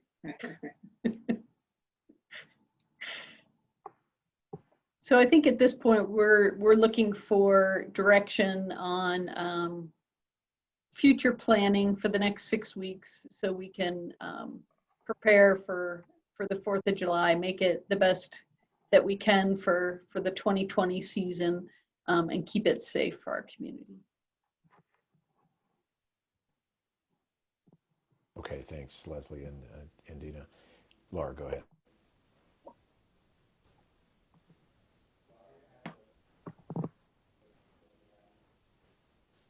Laura, can't hear you.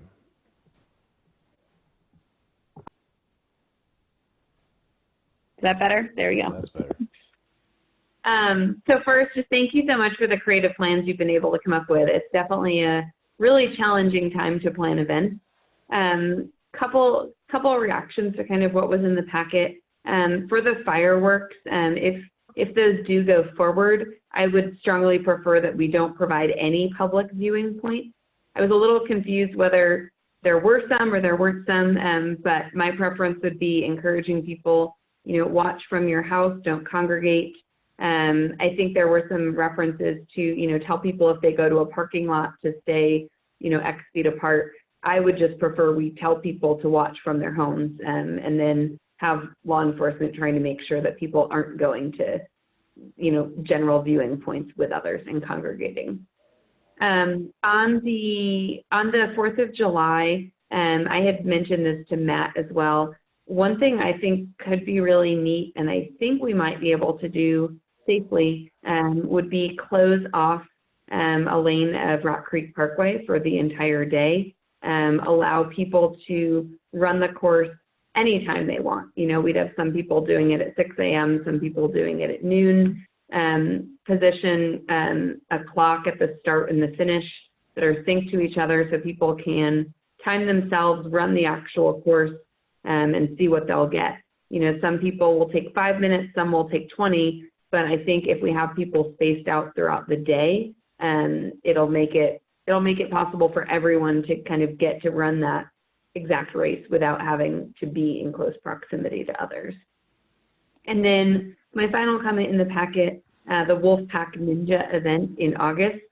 Man, I was so excited for this event.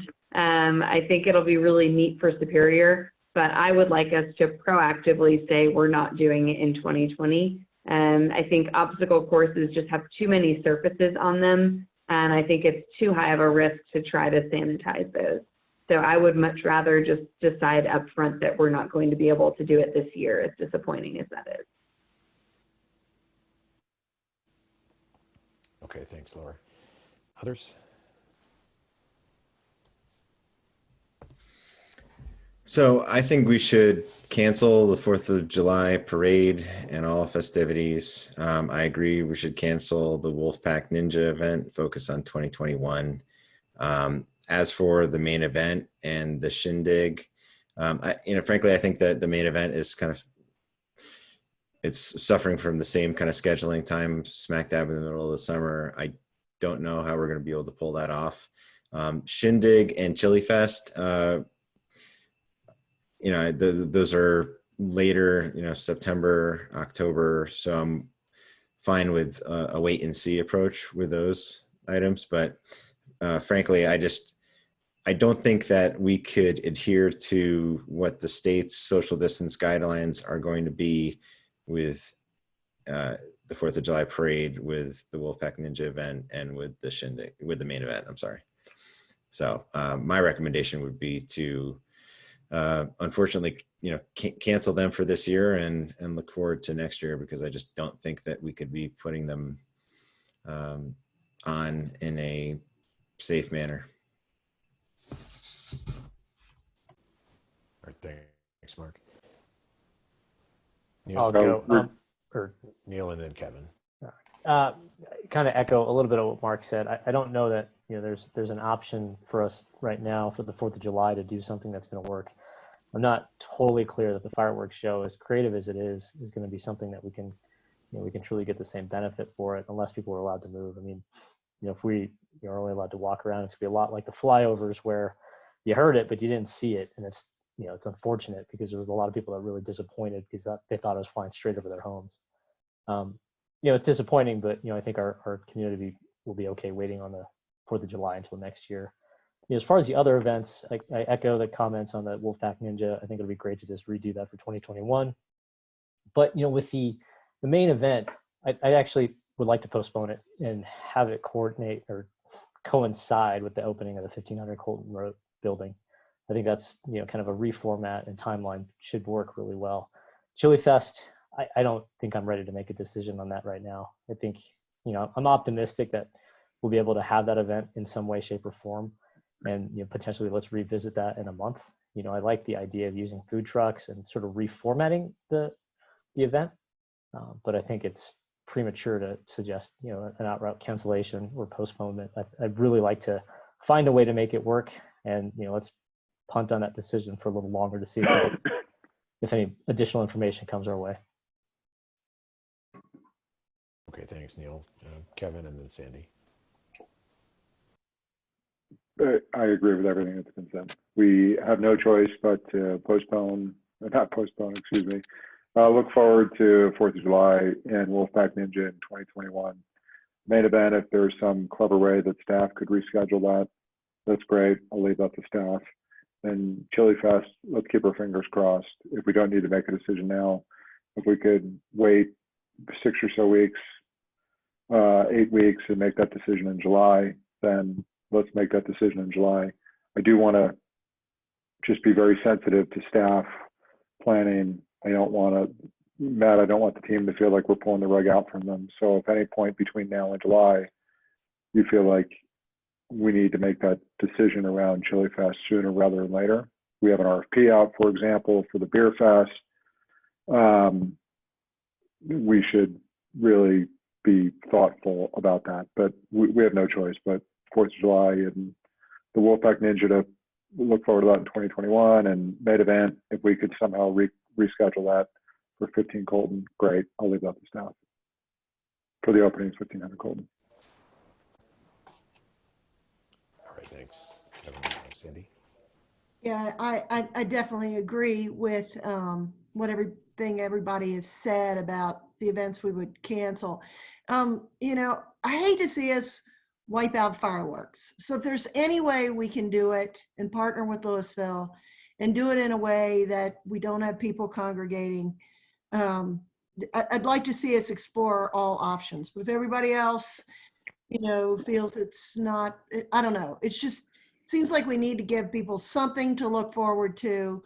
And then I really strongly encourage staff to continue with the creative thinking they're doing about virtual events, yard decorating, whatever it might be. I'd love the ideas that Dina and the team have come up with so far. And, you know, I love the thing that went out this week. I can't remember exactly what the title was, but of virtual and you know, moving around the town, sort of like the passport we did before, to at least get people out and about and, you know, doing things outside of their homes, but doing it in a safe way. So I agree, if we can do the Main Event in conjunction with the opening of 1500 Colton, I think that also gives us something to look forward to down the road.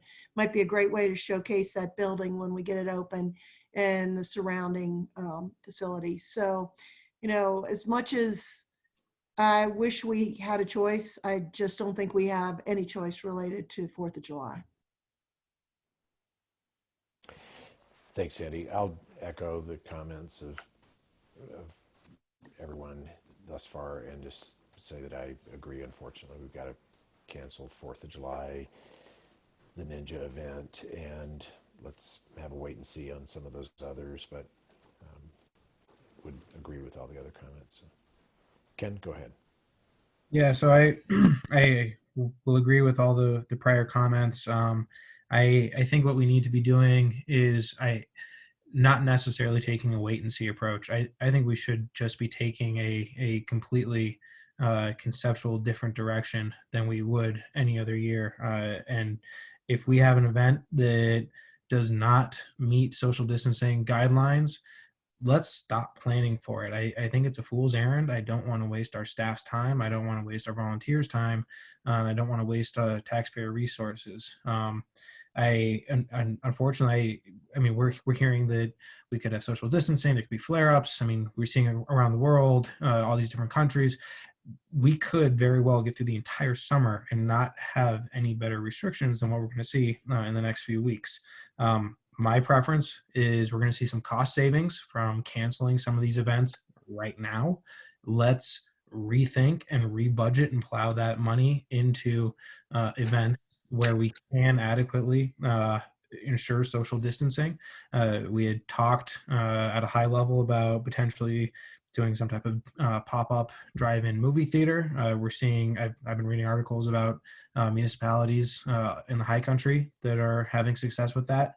I like Sandy's idea. I think there's ways that we can still do fireworks and do social distancing. I'm not an expert in that area by any means, but depending on how cost breakdowns work, if we could have 2 launch sites, one in the north end of town, one in the south end of town, there's no reason for people to actually leave their homes. Almost everybody's gonna be able to see fireworks, and you know that's something that's pretty darn special. And we're taking away some special events, so let's give something that's pretty special in return that still ensures the safety of our community. So that's where I'd rather see our energy and our money and our resources go. Let's stop talking about these events that are almost assuredly going to get canceled, and let's put our thought and brain power elsewhere. Okay, thanks, Ken. Laura, go ahead. So I completely agree with Ken that I would rather us just cancel a lot of the events for the rest of the year, and I didn't talk about those in my earlier comments.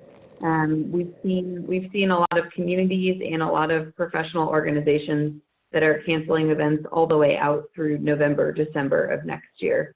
I agree with Ken. I think it's a big burden on town staff to ask them to plan for things in October, September that we really don't think are going to happen. With regard to the fireworks, I know I made that comment earlier about preventing people from congregating if they're going to watch. That said, and I hadn't realized that everyone would have an appetite to cancel them. I assumed that everyone would want to go forward. If there is an appetite to cancel them, I would much prefer we do that. I think fireworks are very expensive. And right now, I think with the way the economy is, with the way that our budget is, I don't think we should be prioritizing fireworks that even if we set up 2 locations, still we might not have everyone able to see. In my opinion, that's expensive, and it's also encouraging people to move around. Okay, thanks, Laura. Anyone have anything else before we go to public comment? Mark, go ahead. I was just going to say that there is some public comment, so. Yep. Okay, I'll open it up for public comment on this agenda item. If anyone would like to make public comment, please indicate by raising your hand. Got Sonia Critton, go ahead.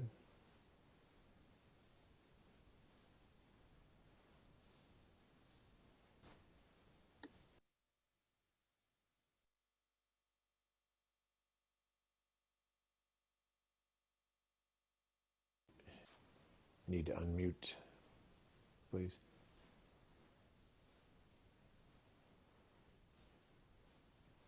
Just wanted to, some wonderful publications that are coming out.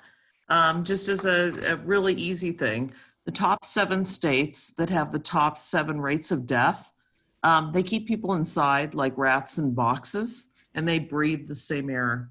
The places that are doing so much better let people out into the sunshine and let them breathe fresh air, and they allow them to have safe social distancing, but still safety. A little bit, one quick question though. When we were going through the Superior Town Center, 25 years of free taxes for them, we were assured that they would not. This is an agenda item about summer events. Okay, yeah, but I just want to make, no, I'm talking about the pools. I want to make sure that those people are not going to be able to be able to. We're off pools. We're on summer events now. Okay, summer events, pools, etc. They're not paying taxes. Are they going to be allowed to be able to participate in them since they don't pay the taxes? Okay, they're Superior residents. Any other comments? So they're going to get that tax-free. That's your opinion. Any other comments? No, it's okay. That's it's statistics and okay. balance sheets. All right, thanks. Anything further? Anyone else? Clint, I just want to close this. These were all such hard decisions, and I want to thank my colleagues. I want to thank Matt and town staff for making these hard decisions. To me, what's particularly cruel about this disease is how it's hitting minorities and particularly vulnerable populations. I want to be really careful about the characterization of the vulnerable populations. And I personally don't like any analogies or victimizing of people that are infected. So I just want to thank the staff and really just thank my colleagues on the board for making these important decisions, and the regrettable decisions around canceling a number of events, but they are in the best interest of public safety, and they particularly reinforce the public safety of our vulnerable populations. Thanks. All right, thanks, Kevin. Anyone have anything further on this item? All right, thanks again to staff for all your hard work on this. This is definitely a difficult time and difficult decisions to be made, and appreciate residents' understanding as we work through these difficult decisions, and appreciate everyone's comments and input as we continue through this journey. All right, we'll move on now to item number 6, which is actually, let's before we move into that, let's consider a short recess. I see Laura in agreement there. Okay, let's take a 5-minute recess, and we'll be right back. Thank you.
right, everyone, we're back, and we are on to agenda item number 6, which is adoption of a resolution approving a contract with Goodland Construction Incorporated for the construction of pickleball courts.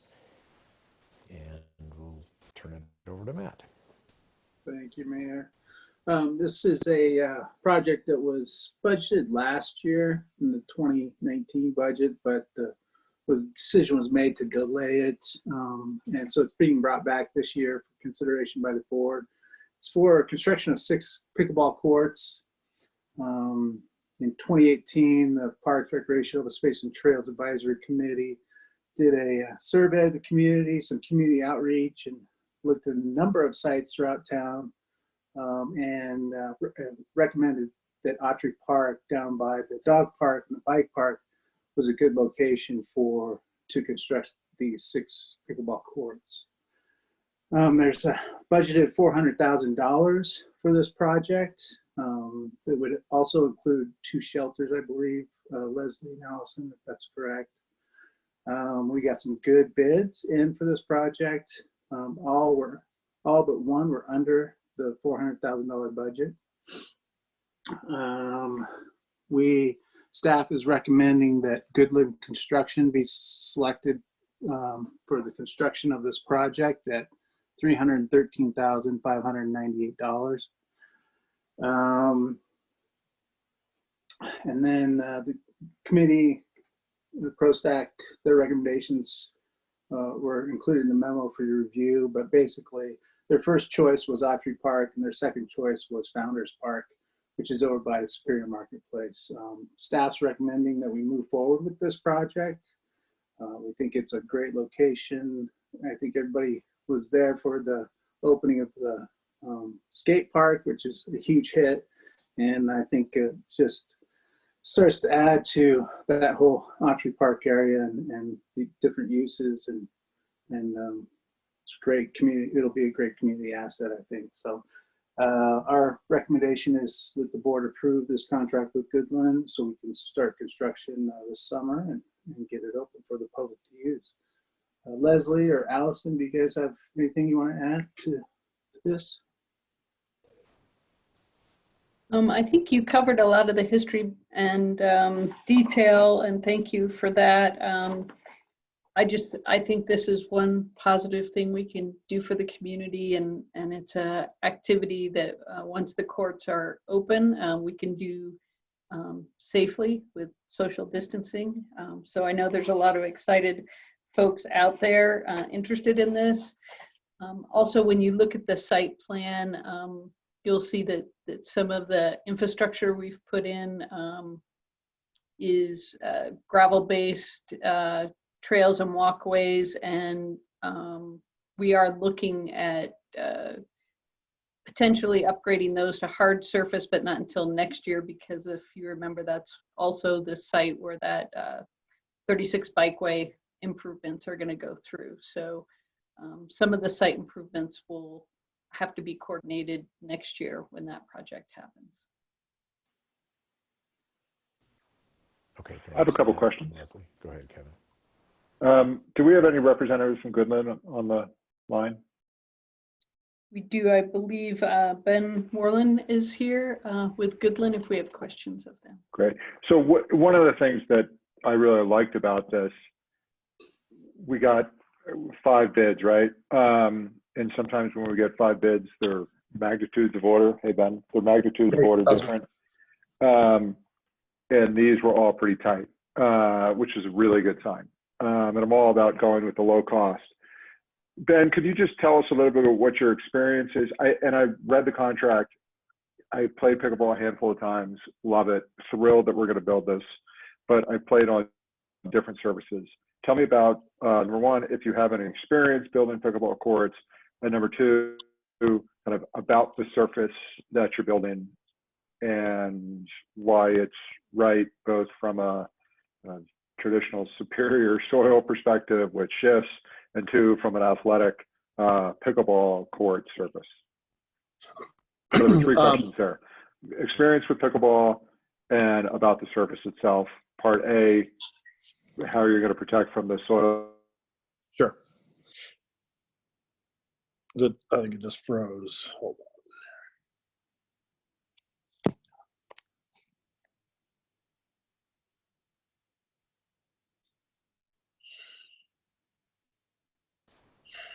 Okay, sorry about that. I froze for a second. Can you see me all right? Go ahead. Okay, so to answer your question, so experience with the pickleball building, we've surprisingly, I know that we've done a lot of road work in the town of Superior, but outside of Superior, we've built plenty of parks and recreational areas.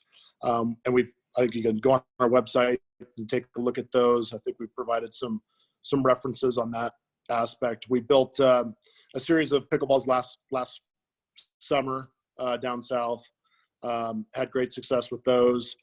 So I'm not concerned about the ability to build or, to kind of go into your next question, which was the experience, I guess not experience, but who we're going to use for the pickleball building, which is going to be, it's Renner Sports. And they're one of the biggest or the main subcontractor in town in terms of surfacing. So they have plenty of experience with the pickleball surfacing, and we'll be submitting all the different materials that are required by the project from them. So they'll be doing the building. Like I said, they have a lot of experience in this sport, as well as tennis and all the other different outdoor surfacing sports. So they are premier of the subcontractor for this type of project, and they're going to be on board with us. And in terms of the soils, there's an over-X that's required for the project. So the existing soils that are there, I can't recall the depth, I believe it's to 3 feet, will be removed and then replaced with class 1 or better material, which is going to bridge that or take care of any kind of potential for swelling soils. So there is an over-X component to it. And then I'm sure the town will be bringing in a soils engineer. We're using Caesar over on 88th. We can likely bring somebody like that in that is familiar with Superior if there is any kind of recommendations once we start opening up that soil up and see what we're into. Great. Thanks, Ben. My audio and video went out for a minute, but I think I captured all the spirit of those answers, so apologies. Okay. I just want to make sure that as we bring in, I'm glad you've got a subcontractor that has experience here. I've played on a bunch of different courts and a bunch of different surfaces, and I've seen, and I'm by no means an expert, but sometimes you see some fencing structure that's too low, sometimes aesthetically it's too high. And so hopefully as you refine, as we go through the design, I'm glad you've got somebody that has some experience so you could advise the staff. Yeah, and that's right. Perfect. Yeah. Good. That's why we have Renner on board. So we'll go through all the shop drawings and materials and everything else. And we'll bring that to staff and make sure it's all acceptable or better. So. Great. Thanks, Ben. Look forward to it. Yep, we are too.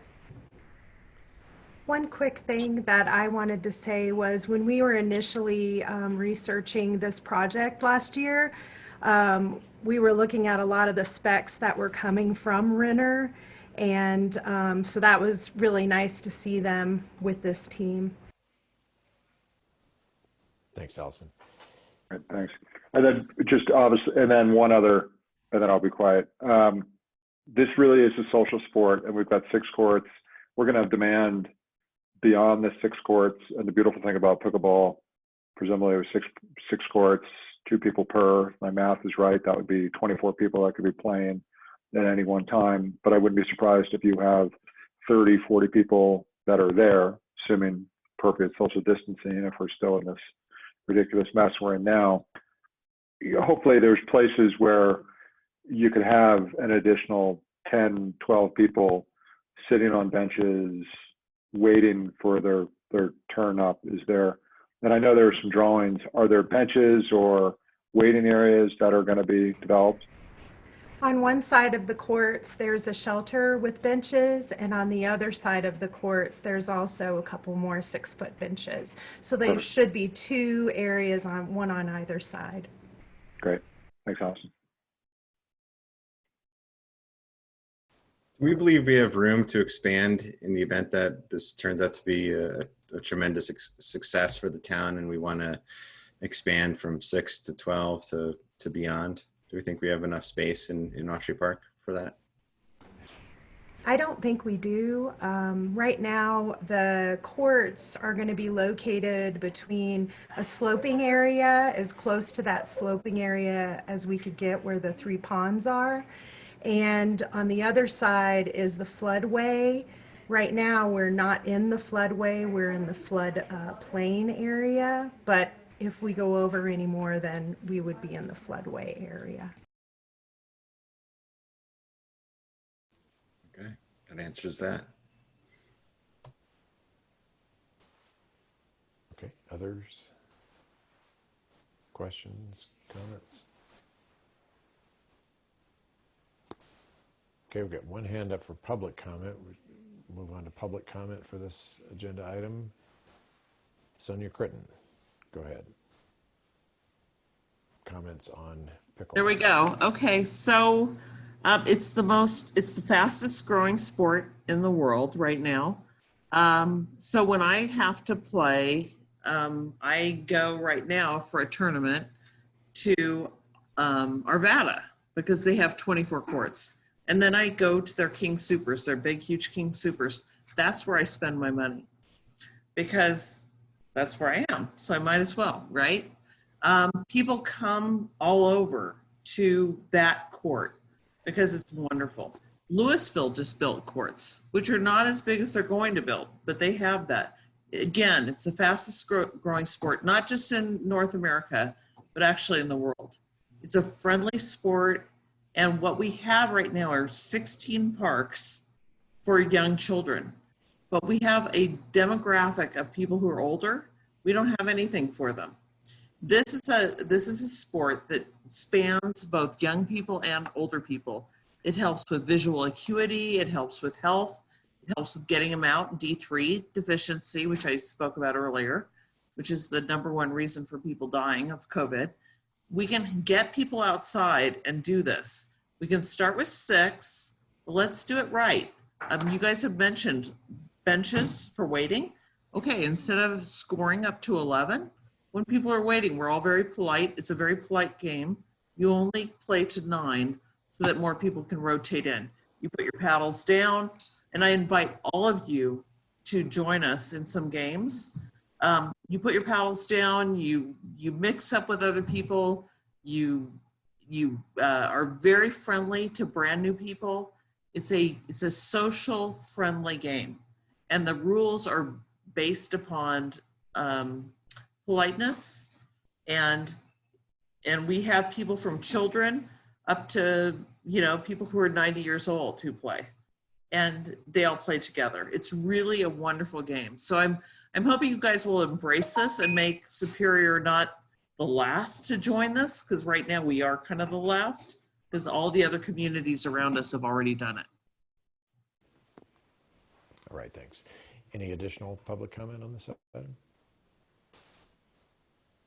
All right, seeing none, I'll turn it back to the board. Anyone have any final remarks or entertain a motion?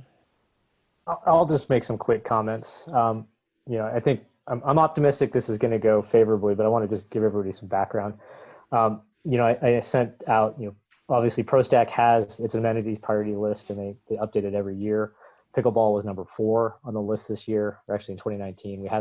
ProStack hasn't finished the 2020 list, but it's #4, and 2 of the #3 items are things that this board is already working on for this year. One is a Pros Master Plan, which we approved earlier today, and the other is a community center building, a passive building, which I think is fantastic because we're really pushing forward on what our community organizations have asked us to do, have asked us to prioritize, whether it was a CenturyLink purchase, the Pros Master Plan, and pickleball here. I think, when ProStack and Pros went through the community feedback sessions on this back in 2018, Autry Park, the Autry Park location was the #1 choice, with Founders as a second choice. The board didn't green light the building of the parks or the pickleball courts back then, but we did invest $500,000 in a phenomenal skate park, and that skate park has become a massive regional draw. So if nothing else, augmenting augmenting the skate park with pickleball in the freshly paved parking lot just makes a tremendous amount of sense. Doing it this year, I think, as Leslie alluded to, even makes more sense. At some point, COVID-19 is going to become a distant memory, and having these courts available and ready, in the interim as we sort of embrace social distancing, I think, pickleball to me is going to be a lot easier to start ramping back up to compared to, touch football, soccer, or even basketball. It's interesting. Tonight's agenda's had a handful of things that my neighbors have kind of, from a distance, tapped me on the shoulder, sort of, and asked, what are you guys doing? Why are you considering closing the North Pool? How come no one told me that 88th is closing? Obviously now they know. And then also, the stop signs in Wildona. So there's been an interesting number of things on the agenda tonight that have directly affected my neighbors. But one of my neighbors did bring up a point, and she sent an email to the board. We've invested a lot of money into things in this community that really work with younger kids. Basketball courts, playgrounds. The pickleball courts is going to be a fantastic amenity that is great for all ages. I think it's just, she plays pickleball a lot. She drives to Arvada a lot. So she's been looking forward to starting to do that again. And I think this is going to be a fantastic way that we can start recognizing that the age range of our communities is going to continue to diversify. And this is a great way to continue to find amenities that work for, a broader part of our community. So vote yes. All right, thanks, Neil. Anything additional, Ken? So I appreciate that we've gotten to this point and town staff pulling this together, and Goodland coming through with a strong bid. I absolutely concur that we have a bit of a lopsided, to put it mildly, balance of amenities when you look at our youth amenities versus amenities for people as we get older in our community, and what we can continue to do. I will say that I'm approaching this from a voice of caution. Some comments that Trustee Ryan made at our last meeting about reviewing lots of our expenditures, especially CIP expenditures, with a bit of caution right now is important, especially not knowing what the economic outlook for the next year is going to be. So I think it's important that as we review these types of projects, we balance what is a discretionary CIP project and that's capital improvement for folks listening, some of our big capital projects, a discretionary project versus what's a necessary project, such as improving roads or our water treatment plant and whatnot.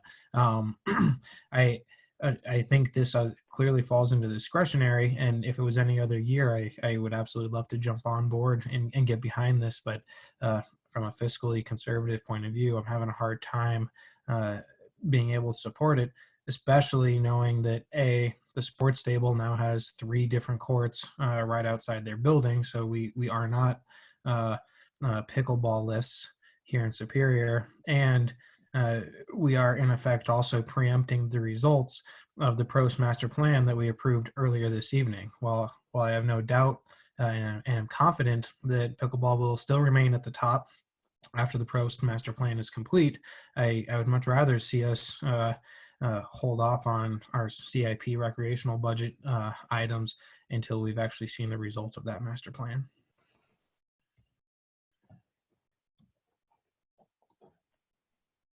Okay, thanks, Ken. Anyone have anything else? I'll just say that, we've been talking about pickleball courts for a while, and, this came before the board a couple years ago, before Ken, Laura, and Neil were on the board. And, it's been one of those things that we've heard consistent demand for. I think that it was a good idea that the town, bought some pickleball nets and striped the courts over at Wildflower Park and kind of tested the appetite for, the community's desire for pickleball. And those courts were used. We played on them. I think I played Sonia actually with my kids on last summer, and it was a lot of fun. So I think that this is going to be a great amenity. I think it's something that's been a long time coming. I hear the concerns that Ken articulated about the need to be fiscally conservative, but I don't think that this project is going to break the bank. I feel like we're still positioned in a way where our reserves are adequate, and this is in a time where people are quarantining and socially isolating. It is important for people to get out and get some exercise and do something to help keep them sane. So I think that this is going to be a good addition to our community. All right, thanks, Mark. Laura, go ahead. Can't hear you.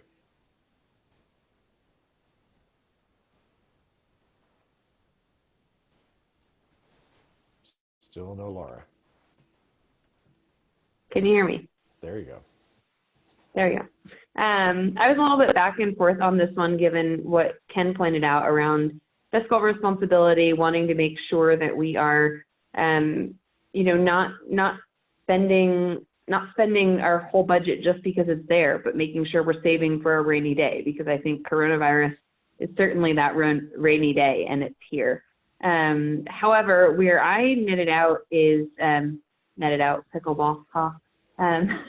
Where I netted out is that I think this is money that we have accounted for it. It came in under our initial $400,000 estimate, and it's something that our residents can enjoy for quite some time. I think it's a great point that even with social distancing, this is something our residents can do to get out and be active and enjoy the sunshine in the D3.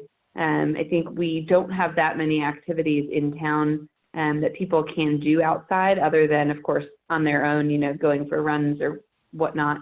But I think this is a great opportunity to build a permanent facility that people can use day in and day out, rather than something like fireworks, which are a one-time thing and that's it. So for me, I think this is money well spent and positions us well for this year, and also potentially for next summer if a vaccine still isn't found. Okay, thanks, Laura. Anyone have anything else? All right, I'll entertain a motion. If someone would like to make a motion, Kevin? I'd love to. Make a motion, Town of Superior Resolution number R-37, 37. Series 2020. A resolution of the Board of Trustees of the Town of Superior approving a construction contract with Goodland Construction Incorporated for the construction of 6 pickleball courts. Second. Motion by Trustee Ryan and second by Trustee Hammerly, and roll call vote. Please, Phyllis. Ryan, Yes. Lish, No. Lasis, Yes. Hammerly, Yes. Folsom, Yes. Shaw, Yes. Skwacinski. Yes. Thank you. Thank you. Motion passes. And thanks again to staff for all the work on putting this together. Look forward to it coming together. And for all the residents that are watching and provided us feedback. Appreciate that as well. All right, we're on to item number 7, which is adoption of a resolution of the Board of Trustees of the Town of Superior declaring a local disaster emergency. This is a consideration of and another resolution extending the declaration of emergency disaster until it's later rescinded. Matt. Thank you, Mayor. Due to the COVID-19 crisis, Mayor Folsom issued an emergency declaration on March 15th, 2020. The declaration established eligibility for emergency resources through the county, state, and federal funding, staff, and equipment as well, and allowed flexibility to change town procedures and or implement facility closures as deemed necessary to protect residents and visitors and to slow the outbreak of the virus. On March 20th, 2020, the board extended this emergency declaration for 60 days. The resolution before you now will extend this declaration until further action by the board. is needed. Instead of extending it for another 30 days or 45 days or 60 days, we thought it would, Kendra suggested, and I agreed that it would be better to just extend it until the board determines that it's no longer needed. We continue to take actions to slow and minimize the spread of the COVID-19 and protect the safety of our community. So staff's recommending that the board extend this declaration until deemed unnecessary. All right, thanks, Matt. Kendra, you have anything additional? No, I don't have much to add to what Matt just said. Several of my clients are doing this now rather than trying to extend it for a set period of time, because obviously this is a bit unpredictable. And this is really just the declaration of emergency. So it doesn't, I don't think, do any harm to keep that in place. I will say that there's not a lot of federal aid so far coming. So the declaration of emergency for that purpose hasn't served us yet, but maybe it will someday. We don't know yet. But for now, I would just recommend that we approve this and keep it open. And obviously, if we need to, we can call a special meeting to rescind it. I don't see that being necessary, but I'm happy to answer any questions if anyone has them. Will the declaration that we're making now, the extension of the declaration, will that allow us to continue to meet virtually? Yes. Under the existing policy that we adopted back in March? Yes. So we don't need to make any changes or additions to that policy? No.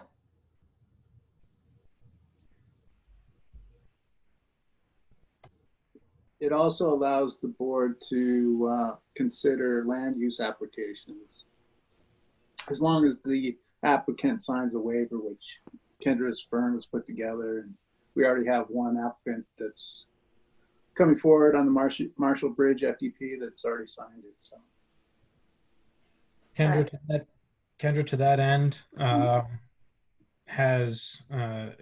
is there any concern amongst others in your profession about conducting FDPs even with a waiver in place, as to whether that could later be challenged in court as binding?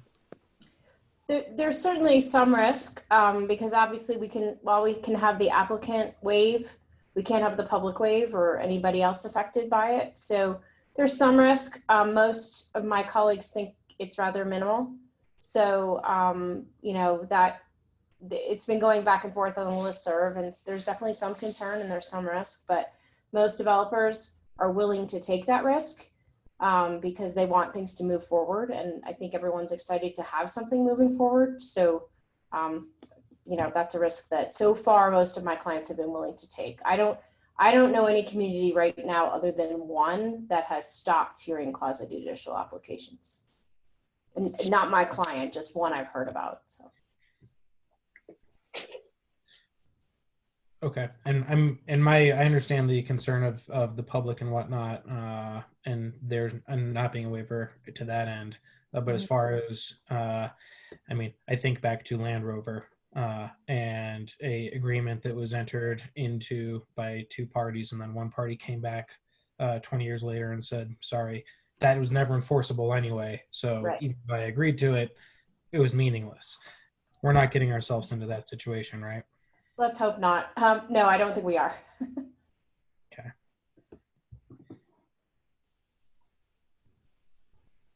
Okay, thanks. Sandy, did you have something? No. Okay. Thank you. All right, anyone else? All right, let me check for public comment. Anyone in the public like to make any comment on this item? Not seeing any. All right, back to the board. Anyone have anything else? Entertain a motion. I'll make a motion to approve Town of Superior Resolution number R-38. Yes. Series 2020, a resolution of the Board of Trustees of the Town of Superior extending the declaration of a local disaster emergency for the Town of Superior. Okay, motion by Mayor Pro Tem Lasis and second by Trustee Skujinski. Roll call vote, please. Folsom, Yes. Hammerly, Yes. Lasis, Yes. Lish, Yes. Ryan, Yes. Shaw, Yes. Skwazinski. Yes. Thank you. Thanks, everyone. That motion passes unanimously. And that concludes the agenda items on our regular meeting segment. And we do have agenda item number 8, which is an executive session to develop a strategy for negotiations and or instruct negotiators pursuant to CRS 24640224E regarding economic development issues for 1500 Colton Road, Resolute Property, Town 15, Downtown Superior, and Superior Marketplace. And so at this time, ask for a motion to go into executive session. So moved. Motion by trustee Lish, and I heard second by trustee Hammerly. Any discussion? All right, Phyllis, go ahead with the vote, please. Lish, Yes. Lasis, Yes. Hammerly, Yes. Folsom, Yes. Skwazinski, Yes. Shaw, Yes. Ryan. Yes. All right, thank you. And staff need a few moments to Yeah, I'll switch just